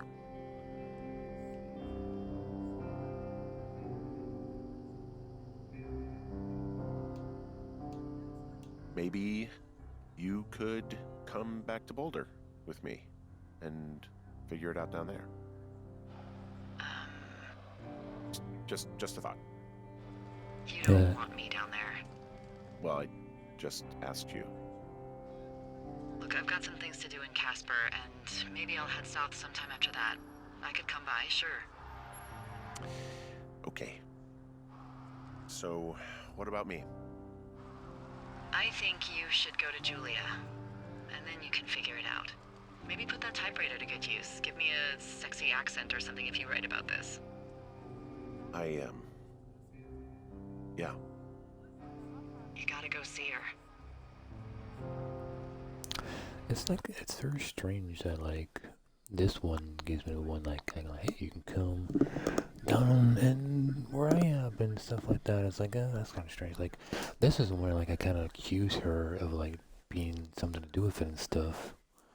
And, like, this one's like, hey, can I come down where I am and stuff? And, like, that's kind of strange. But I guess she was more flirty early on, and actually I kind of went with it and stuff to do it different and stuff. But then later on, I was like accusing her of like having something to do with it and stuff. So it's interesting that this one has that option instead of the other one where I was like more like, you know, married and stuff, and like not like a lot less flirtation. Like I don't think I was ever flirtation with her with the original one, so I guess that's why that one's not there. But why when I was kind of mean, accusing her to think she had something to do with it, is the one that gave you the option to like, not kind of flirtation, I guess. They're like, hey, you can come down where I am and stuff. So that's kind of interesting.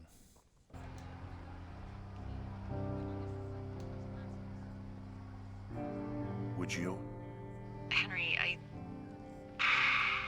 Look, you came out to put your memories behind you, and they're still right there in front of you. 1988.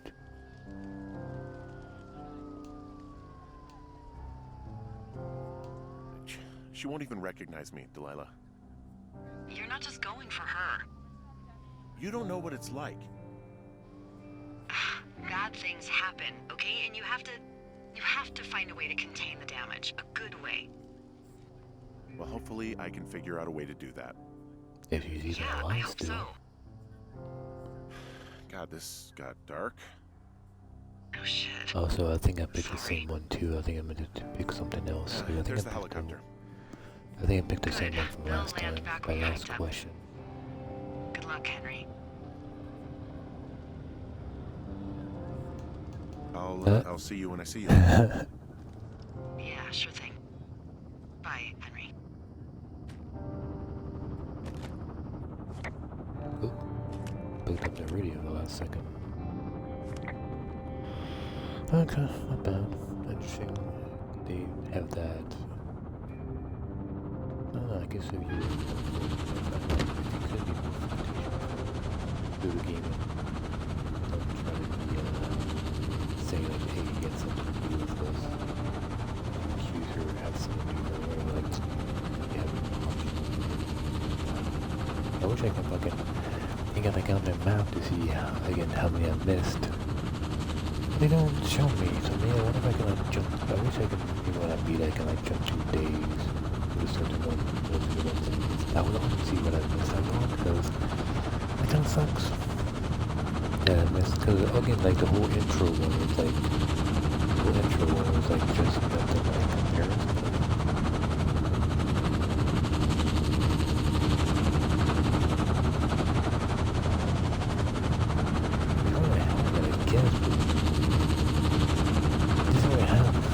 face. Is that supposed to be a mask?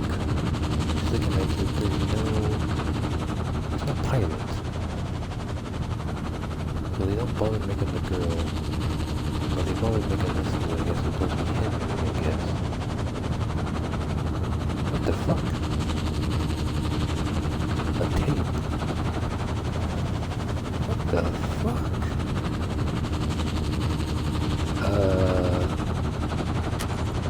Hi, it's James again. Hey, it's Jake. So now we're going to talk about the secret alternate ending to Firewatch, which, if for anyone who isn't aware of this, if you dilly-dally after the final conversation with Delilah, then the helicopter will just leave without you, and that is fully supported with its own animation content and so on and so forth.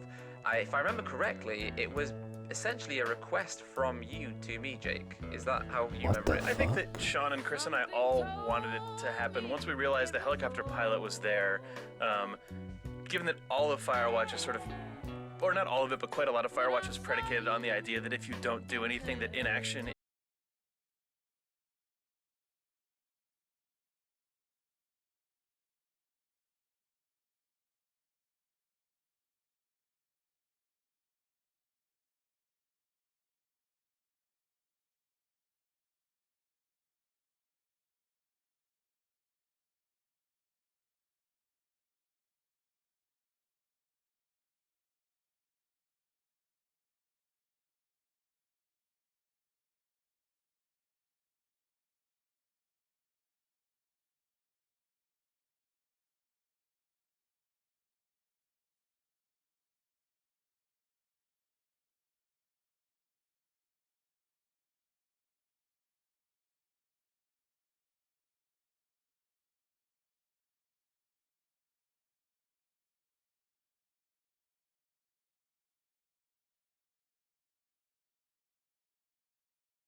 I thought when they started showing the cast,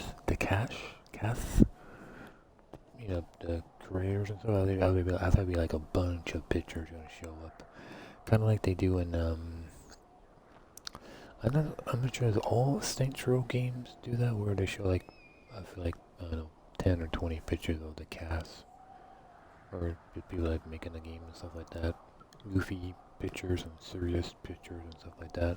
So I thought it'd be like a whole bunch of stuff, but no, I guess, you know, 2 pictures are kind of cool and stuff. I guess more than 2, I guess it was like 3 or 4, so that was kind of cool. I think I enjoyed that more than the game itself. So probably the game itself, I'll probably give like a 7 out of 10. like I do most games, and then probably with the commentary, I probably get like 8 out of 10 just to like know more of it, and so it's kind of cool. But again, I just wish that more games did this, no matter how big the game is or how small the game is. I wish they just did commentary mode and have it done at some point. Like, it doesn't have to be, add in when game is first released, but it could be like, a year later, oh, we're gonna add commentary mode, or even a few years later, we have all these, things, and we started like, oh, we wasn't thinking of doing one, but then we had all this stuff, and then we decided to release it later on and stuff. Because I think it's very, very interesting to do something like this for like GTA 3. I would love to like just go to GTA 3 and like look at everything and see what they have to say and stuff. Or again, even like Assassin's Creed. Or I don't think, again, I haven't played every single Assassin's Creed game, but it'd be kind of interesting if they would have some of the Assassin's Creed games have some kind of like commentary mode or something, or even like Assassin's Creed or the Metal Solid games maybe, or Resident Evils, or the GTA games, or Skyrim, or Oblivion and stuff like that. Just like bigger games, are kind of nice and stuff. Even if Minecraft, I don't think Minecraft has commentary, but it's kind of nice. Minecraft did commentary and stuff like that. Even if that one small game I like a lot, so not really small, but kind of big of a game of that Iron Brigade, I think it's called Iron Brigade. If that game came out with like a commentary mode, like even a small one, would be kind of nice. There's just tons and tons of games that would be nice if they had something maybe. But I guess what makes it special is not a lot of them do it, so when a game does do commentary mode, it's like, oh, it's kind of cool and stuff. They are like, oh, nice, fun. That game did this. I guess if every single game, like if it went to like, maybe like 1% of games that release every year went to like 99% or even 80% of games comes out has commentary. I guess it won't be as special anymore, but I guess certain games would be kind of cool. Like, especially if they went like, if they had like some kind of commentary mode for like Fallout New Vegas. Since I really like Fallout New Vegas, it'd be kind of cool to have some kind of like Fallout New Vegas commentary mode, or Fallout 3, or again GTA 3, or Vice City, or even like San Andreas and stuff like that. Would be kind of nice. Like, especially older games, would be kind of cool and stuff like that. Be kind of nice.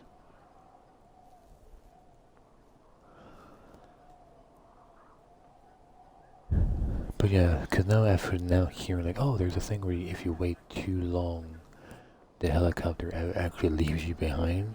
So that's pretty fucking cool. I'm surprised that never been added to, like, oh, that's a secret achievement.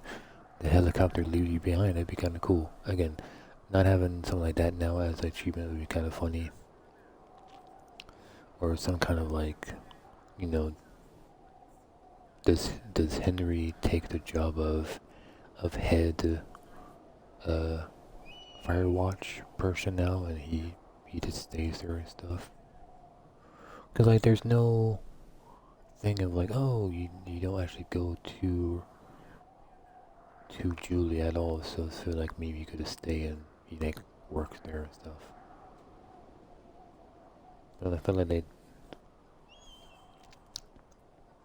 because that's what I thought the first time. I thought the first time was like, oh, here's this camera. And I immediately thought, oh, the camera, they gotta give you a reason to give you a camera, not just for achievement. Like, oh, you take a bunch of pictures, and then you can go back to Julie, and she kind of remembers. You're like, oh, hey, I was, on work, and like, here, look at all these old pictures I took during my summer work job as a ranger type dude and stuff. And she just a quick thing, like her looking at the pictures of you and stuff would have been nice.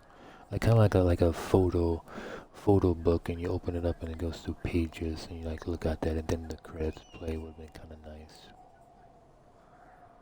if you decide to try to go back to her or not try to go back to her. Something like that would have been kind of nice. Like would have been like if you don't decide to go back, try to go to her, then like it'd be just like he's back home, and then it'd be like a little board of all the pictures on the wall on the board, and the credits play. Or then if you do go back to her, then it's like her and like, her whatever family's house in the bed, and you like both looking at the pictures as the credits play. Would have been kind of nice. Would have been more nicer, I think, ending to it by having like to show the pictures as the credits play or something, or go to her and show the credits play or something like that. Because I think it would have been nice if they actually went out of the way and made because they didn't, again, because I'm still kind of surprised Henry had a full model, except there's no head, except from the pictures and stuff. So that's kind of interesting. Like everyone else was like blacking out, or except for the helicopter. I guess he could have been the pilot.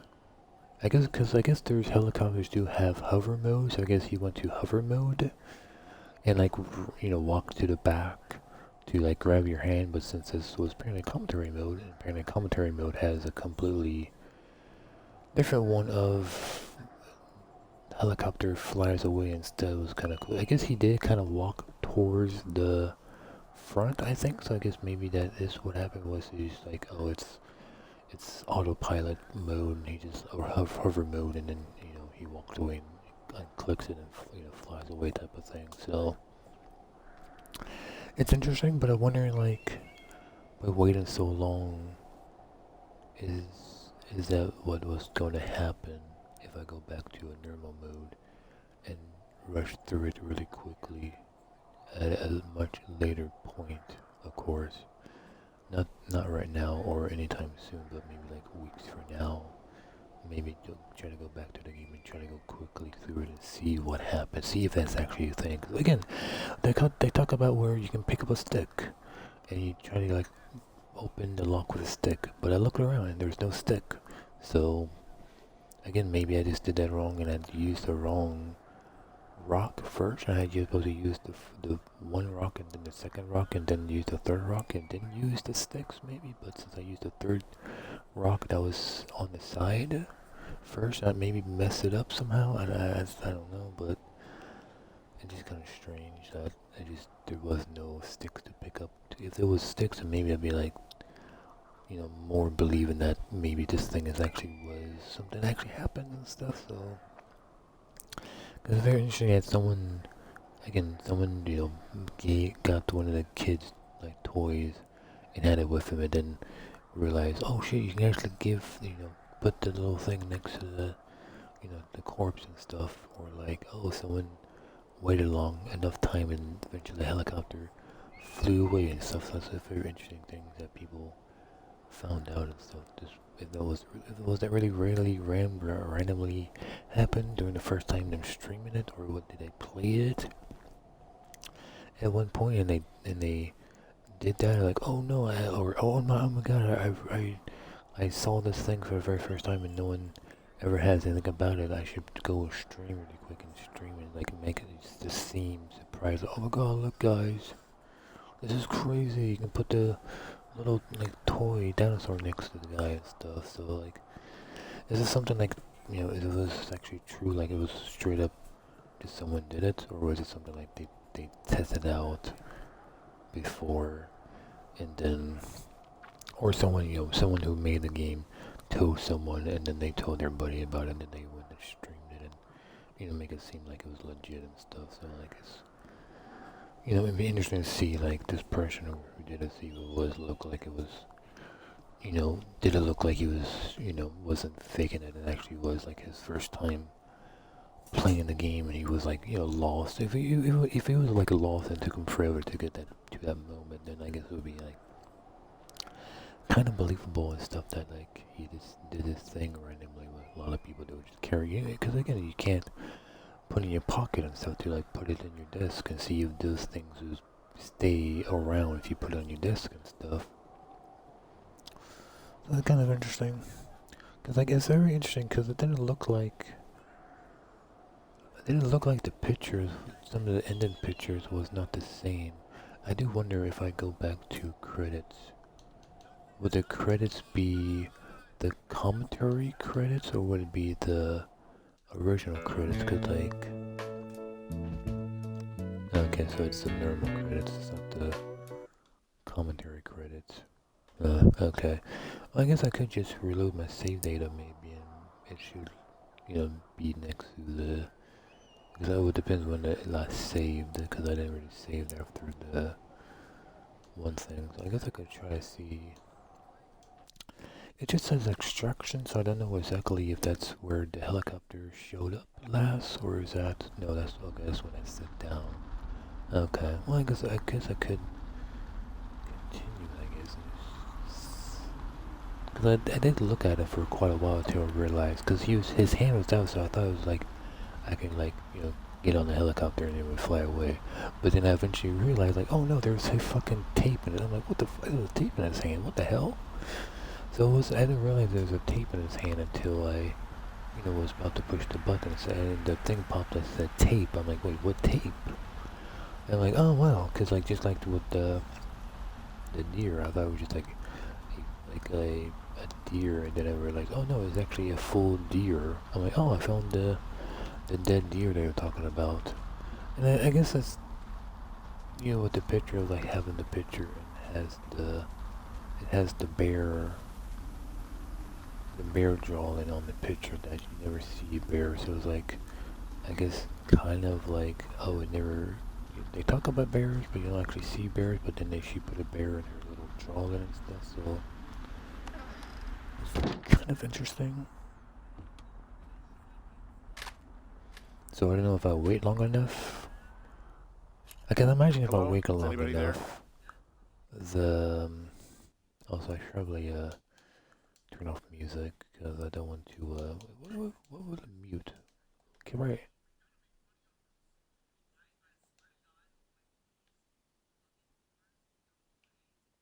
Oh, it mutes everything.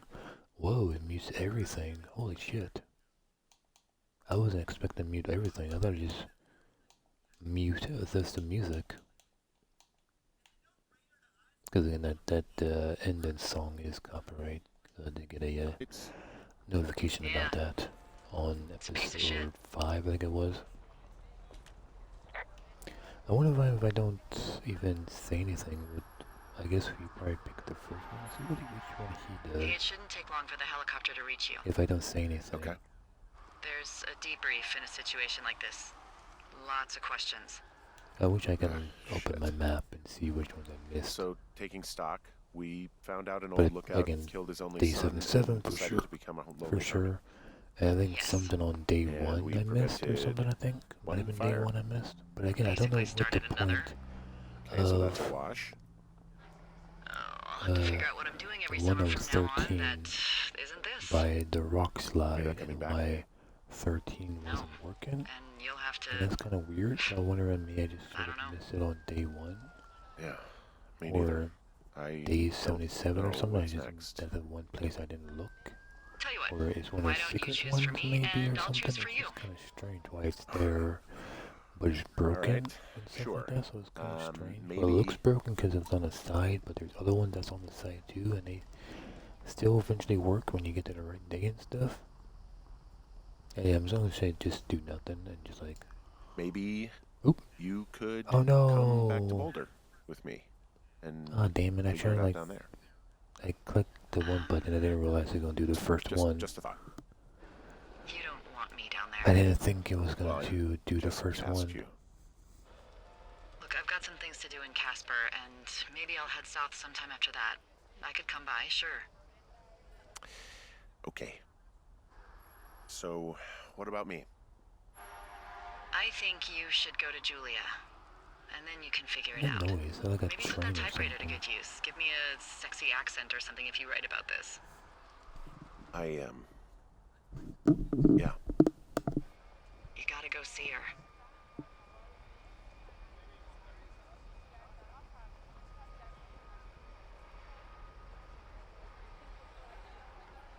I don't know which one I picked last Henry, time. Look, you came out to put your memories behind you, and they're I don't still know if I right picked the there in second front of one you. or the first one.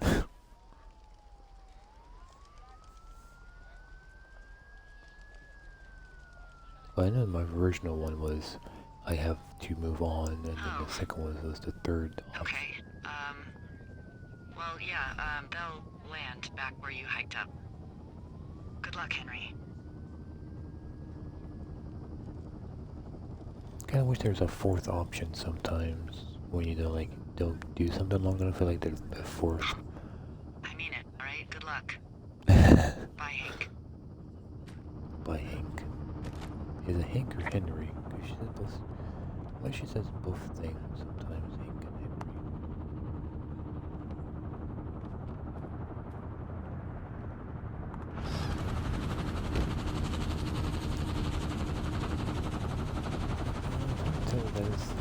That's actually the full bottle. It looks like a full bottle actually. It looks like a full bottle.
It might not happen in this one because this is a commentary version. It's a manual commentary that we're working on the normal version, I guess. And I can't just wait forever because I eventually need to get done and stuff and possibly go to sleep or possibly just stay up, I guess. I'm not sure I'm trying to stay up. I try to stay up last time or try to fall asleep and try to sleep as much as possible, I guess. Let's see what time is it tonight? Oh, it's actually almost 1 o'clock. I guess that's still good. If I get a sleep or two, like, go to sleep before 2-ish or 3-ish, that should be still pretty good. Yeah, I think they would take off by now if this was a normal game.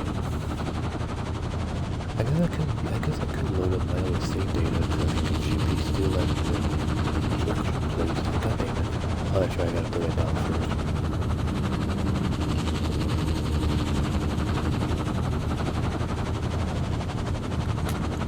Hi, it's James again. Hey, it's Jake. So now I'm going to talk about the secret Oh no, alternate oh, he ending doesn't. to Oh, Firewatch. so he's not driver. Which, if for anyone who isn't aware of this, if you dilly-dally after the final conversation with Delilah, then the helicopter will just leave without you, and that is But fully like supported with dilly-dally its own as animation sit content in and so a on and so chair, forth. If I remember correctly, in it the was room, essentially a or request from you to me, Jake. like Is that how you remember it? I when you think go that Sean and Chris and I outside and all then the wanted it to timer happen. Once we starts? realized the helicopter pilot was there, given that all of Firewatch is sort of, or not all of it, but quite a lot of Firewatch is predicated on the idea that if you don't do anything, that inaction is action. Like if you let a conversation time out, it just times out. It seems ridiculous that a helicopter pilot would wait for a crazy person for this long. So it seemed like a fun, What's the crazy fun and amount of accurate time, though? Easter Is it egg like 5 minutes? to let him just totally abandon you. 10 I like, minutes? I don't know. My Is it favorite just 2 ending of minutes? Firewatch is the one where the helicopter pilot flies away and the player raises their camera at the last second and snaps a picture of the helicopter leaving them behind, because the story in that credit sequence is just totally weird. The Henry that gets left behind, like, is he burned alive? Does he go off and run into the woods and become Ned Goodwin Well, on his how does own? he take- I don't how know. does Tons he, of weird, quite complex stuff you know, goes in at the very end when you understand the develop a systems. picture, though, Because if like the building that in helicopter terms of the scripting logic is pretty complicated. But it's like I was at my most competent at scripting events, so it just slipped in like So I half want a to see day the near last the very, four very, very pictures. end. Is the Also, a same game or are they development trick that different? everyone should learn is that if it's the very last thing that happens in the game, it can be as crazy as you want, because that game is unloading itself the moment it's But done. it's strange Who that it cares shows that the what B button mess that pops thing up leaves to behind? skip Your it, game is but erased then why would you immediately skip it if you afterwards. listen to So commentary just go mode? nuts. I'm very pleased. I'm very pleased we did that. So I think this is next picture. That's This the next end picture of is the Firewatch strange. audio tour. Thank you very much Is that for supposed to be playing his along and hands listening to all this holding the stuff. camera? Yeah.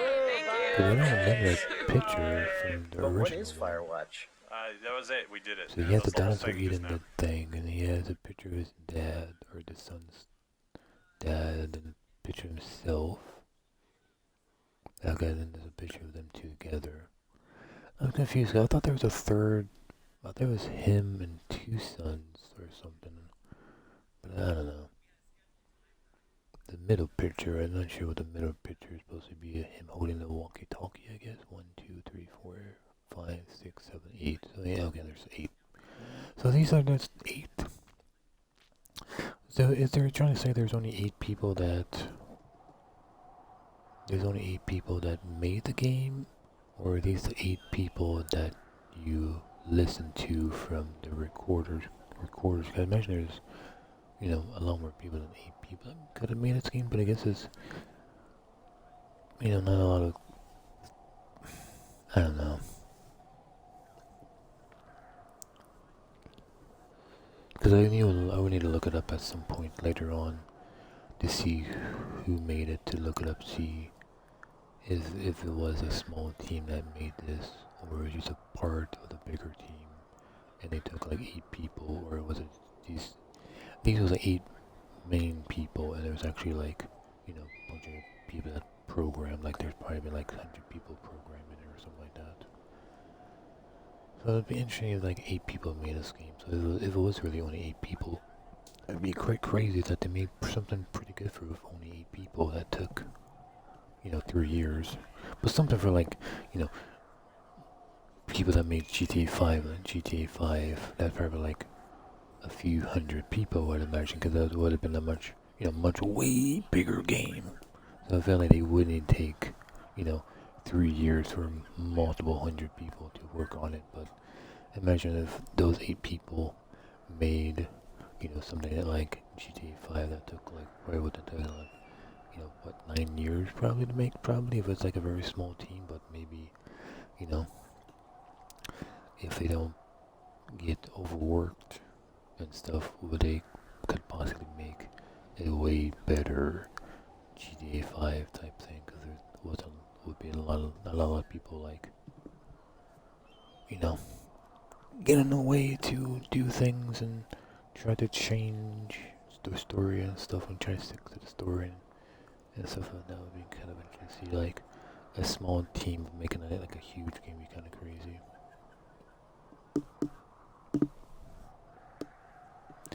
But again, there's like no team that would like, hey, let's, take 100, or let's say, 100 people to make this game, and then let's at the same time make the same game with, 10 people, and see who can make, the better version of the game or something like that. It'd be interesting if they can do something like that one day, like someone has all of these people to do, so it'd be kind of cool to see like a game that took 3 years to make with 100 people making it versus a small team of 10 people made the same game, but it took like 9 years or something like that, or 10 years to make. To see like, how different way, like they have the same storyboard, but then they can like change it and stuff to see what they would change and stuff to see like to make the same game, but like it'd be slightly or keeping me a lot different and stuff. Be kind of cool.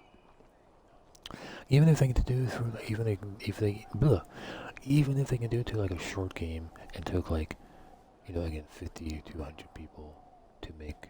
Let's just take this game, Firewatch, and then take the same, different team of 8 people, and make the same game with the same storyline, but they can like, the rest of the world will look different, but who can make the better,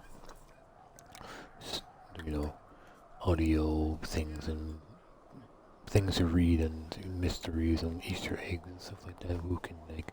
Is it always good to go with a bigger team, or sometimes it's smarter to go with a smaller team, but it might take way longer, but they might make something way better. Those kind of interesting they can do something like that.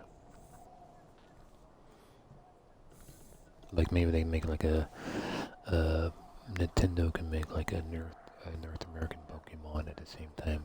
The Japan Pokemon team would have the same storyboard of this Pokemon, but they both make it and see who does like a different, better job, or they could both be good, but they have their own little spin-off take on it. So it'd be kind of cool if they did something like, hey, here's this game, here's a Japanese version of it, and here's like a North American version of it too. So that'd be kind of cool.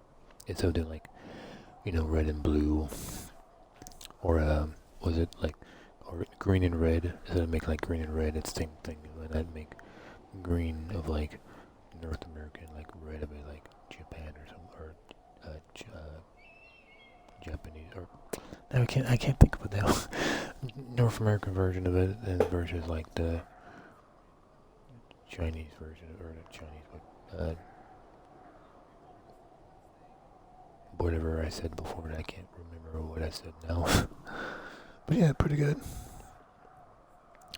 Be interesting to see what else these people made, to see if they made bigger games. Is this the first game they ever made? Maybe these people work with other people before, they work with other teams to make bigger games, and this was just a smaller team that was working, for a smaller project. So it's nice, because there's not a lot of times where like I play something like this, and I kind of want to see what other games they have made in the past and stuff like that to, possibly try out if it's something I haven't played yet or something like that. Because maybe that Kareem game, I think it's called, that I played, but I wasn't able to beat if that one had like commentary mode. If like play it and play commentary mode and see what they have to say about it. There's another like maybe small team that probably made it and stuff. It'll be interesting to see if they have some kind of commentary mode probably to look at, weeks from now and stuff like that. But that's gonna be it for Overwatch for quite a while. Maybe much later this month. Maybe I can try to go through it one more time to see what's big or difference about it, or I can just look it up and see what happens. Is it really that big of a difference to try to do that all over again, or is it just maybe not worth my time to do so, and just look it up probably and see what happens? Because I don't know if it's worth my time redoing commentary mode to listen to. Because I wish when you beat it, they give you like, hey, this is all the ones you got. Now you can go through the game and like, okay, if you want to go to chapter 3, you can go to chapter 3 or whatever, or day 3, and listen to the day 3 ones that I missed and stuff. That'd be kind of nice. we're like, oh, you missed, day 77 one, so you can go to jump right to day 77 and listen to the ones you missed. Something like that would be kind of nice. Because, like, because I missed, like, 2 or 3 on one of the days, and then, again, all the intro ones was all blank, so, again, I'm not sure how that works with intro and stuff, so that's kind of strange. I think I probably missed something on day 1 or day 2, I think. Because, again, that one number that was 13 never really popped up, so I was just waiting, like, okay, it's going to show up eventually, and never did, so I'm like, okay, what's up with this 13 one that never popped up, so it's kind of strange. Maybe I can message them on Twitter and ask, like, hey, what's up with number 13? It never showed up for me. Was it just broken? Because that was the one that never showed up on the map. It was never a solid one, or it was, at least I never seen it solid, and I never saw it hollow. So there was a lot of it was hollow, and then when it was ready to be used, it would turn solid and stuff, and it would blink and stuff. But that one, for what I saw, never happened. So that's why why do they have 13 if 13 doesn't work? Doesn't really make sense to me why they have it, and they kind of left it there, and they never mention it. At least all the ones I found, they never mention it, but maybe one of the ones I might have missed, maybe mention it and stuff like that, but it's kind of strange they just left it there for some reason. Because I imagine if I redo it, it's going to show me that I haven't done everything. I imagine they're not going to, like, show me the ones I might have missed and stuff, because there's no, like, to redo it on the same file and stuff. So even the ones I missed are still pretty good. I still enjoyed it probably a lot more than, like I said before, with the first normal, or first time going through it and stuff was still pretty good, but I still enjoyed the commentary more because they, learn quite a bit of what they had to go through and, what crazy programming and stuff and some of the voice acting and stuff like that. So I don't know if I would be doing some kind of YouTube stream. Again, it's 1:11 right now in the morning. If it's like if I'm smart about this, I should probably not do a YouTube stream tonight or this morning. Just try to fall asleep as quick as possible, I guess, and then I don't have to, wake up last minute as they are, rushing out of the house to be kicked out for a few days where they can spray the house down and stuff. So these videos would be probably when I get to the hotel or something, probably the first day or second day, depends what happens. Because we gotta leave quite early. We gotta leave the house at like somewhere around like 8:30 for some reason. And I guess I think they said 10 o'clock is when they're gonna like start putting the tarp up to start spraying the house and stuff for termites and stuff like that. But I guess that most hotels, you can't check in until 3 in the afternoon, so like, what the fuck would you do like between 9 o'clock in the morning to around 3 o'clock? Are we just gonna go straightly to the hotel and just sit in their waiting room / front desk area and just sit down for let's say we get there at 9 o'clock, so 10, 11, 12, 1, 2, 3, so that's 6 hours. So are we gonna sit there for 6 hours, or are they gonna drop us off and they go to work or something like that? Like, I don't understand what the fuck we gonna do for 6 fucking hours. Because I thought maybe we can leave, at 12 in the afternoon or something, and then wait 3 hours. But apparently we had to leave pretty. I guess they just be outside and they'd be asking questions about everything's gonna go and stuff like that, and then at some point like, okay, you guys can leave now. So, or they might want to watch to see what they would do, and stuff like that. So I don't know what the hell is gonna happen, all that stuff. I'm guessing we get in the van and leave immediately, or they're gonna stick around and make sure everyone gets everything before we leave, probably, or the landlord has some questions probably, or one of the ask questions probably. So it's gonna be a weird time, and like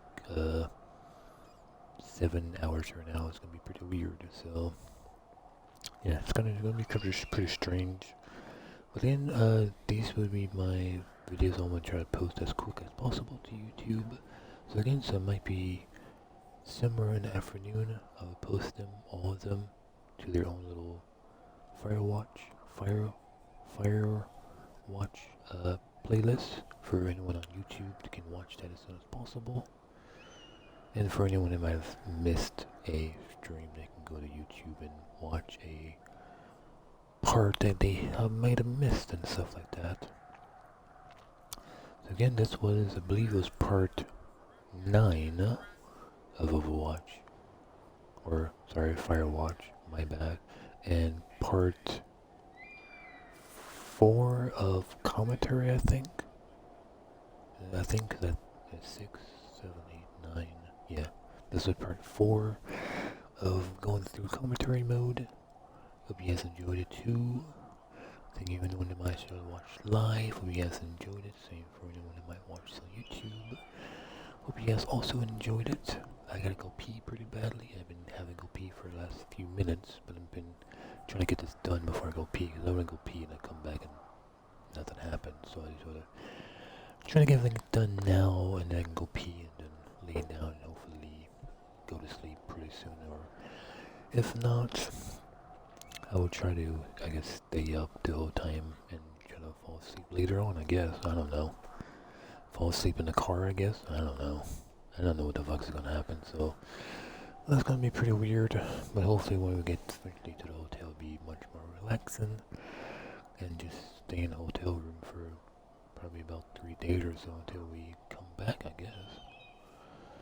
And then I can, I guess, have some hotel stories, I guess, about if it was really bad, or it was really crappy, or it was okay, or if it was really good. I don't know.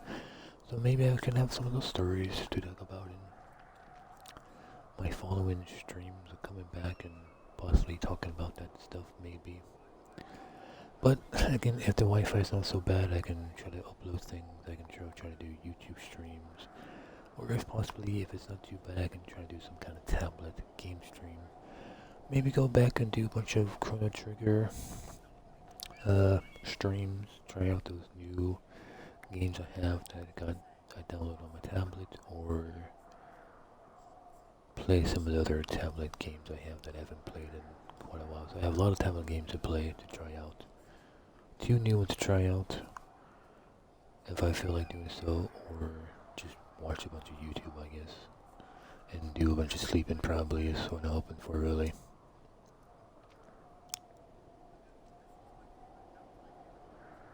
And pause my tablet. I will catch you guys later. I'll catch you guys next time on Xbox stream.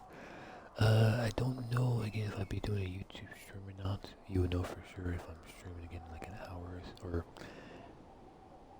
probably not an hour, but like maybe like 30 minutes. If I would be, doing a YouTube stream or not. If I'm very tired, then probably not. But if I feel like I'm wide awake, then I might try to maybe do some kind of YouTube stream, probably just watch a bunch of YouTube, I guess. But I won't know until between 30 minutes to possibly an hour or so. Watch out for that if you care about it. If not, that's always fine. And I catch you guys next time on a Xbox stream. Catch all you guys later. And again, check YouTube, because my YouTube channel, because I'll be posting a bunch of stuff probably on later today, and then possibly tomorrow, and probably the day after that, probably, because I'll be able to Xbox stream, so there'll be more time to possibly try to post a few videos every day, probably, just to catch up and stuff like that. If you guys don't care about that, that's always fine too, and I catch you guys next time on the Xbox stream. Catch all you guys later. Much later than normally.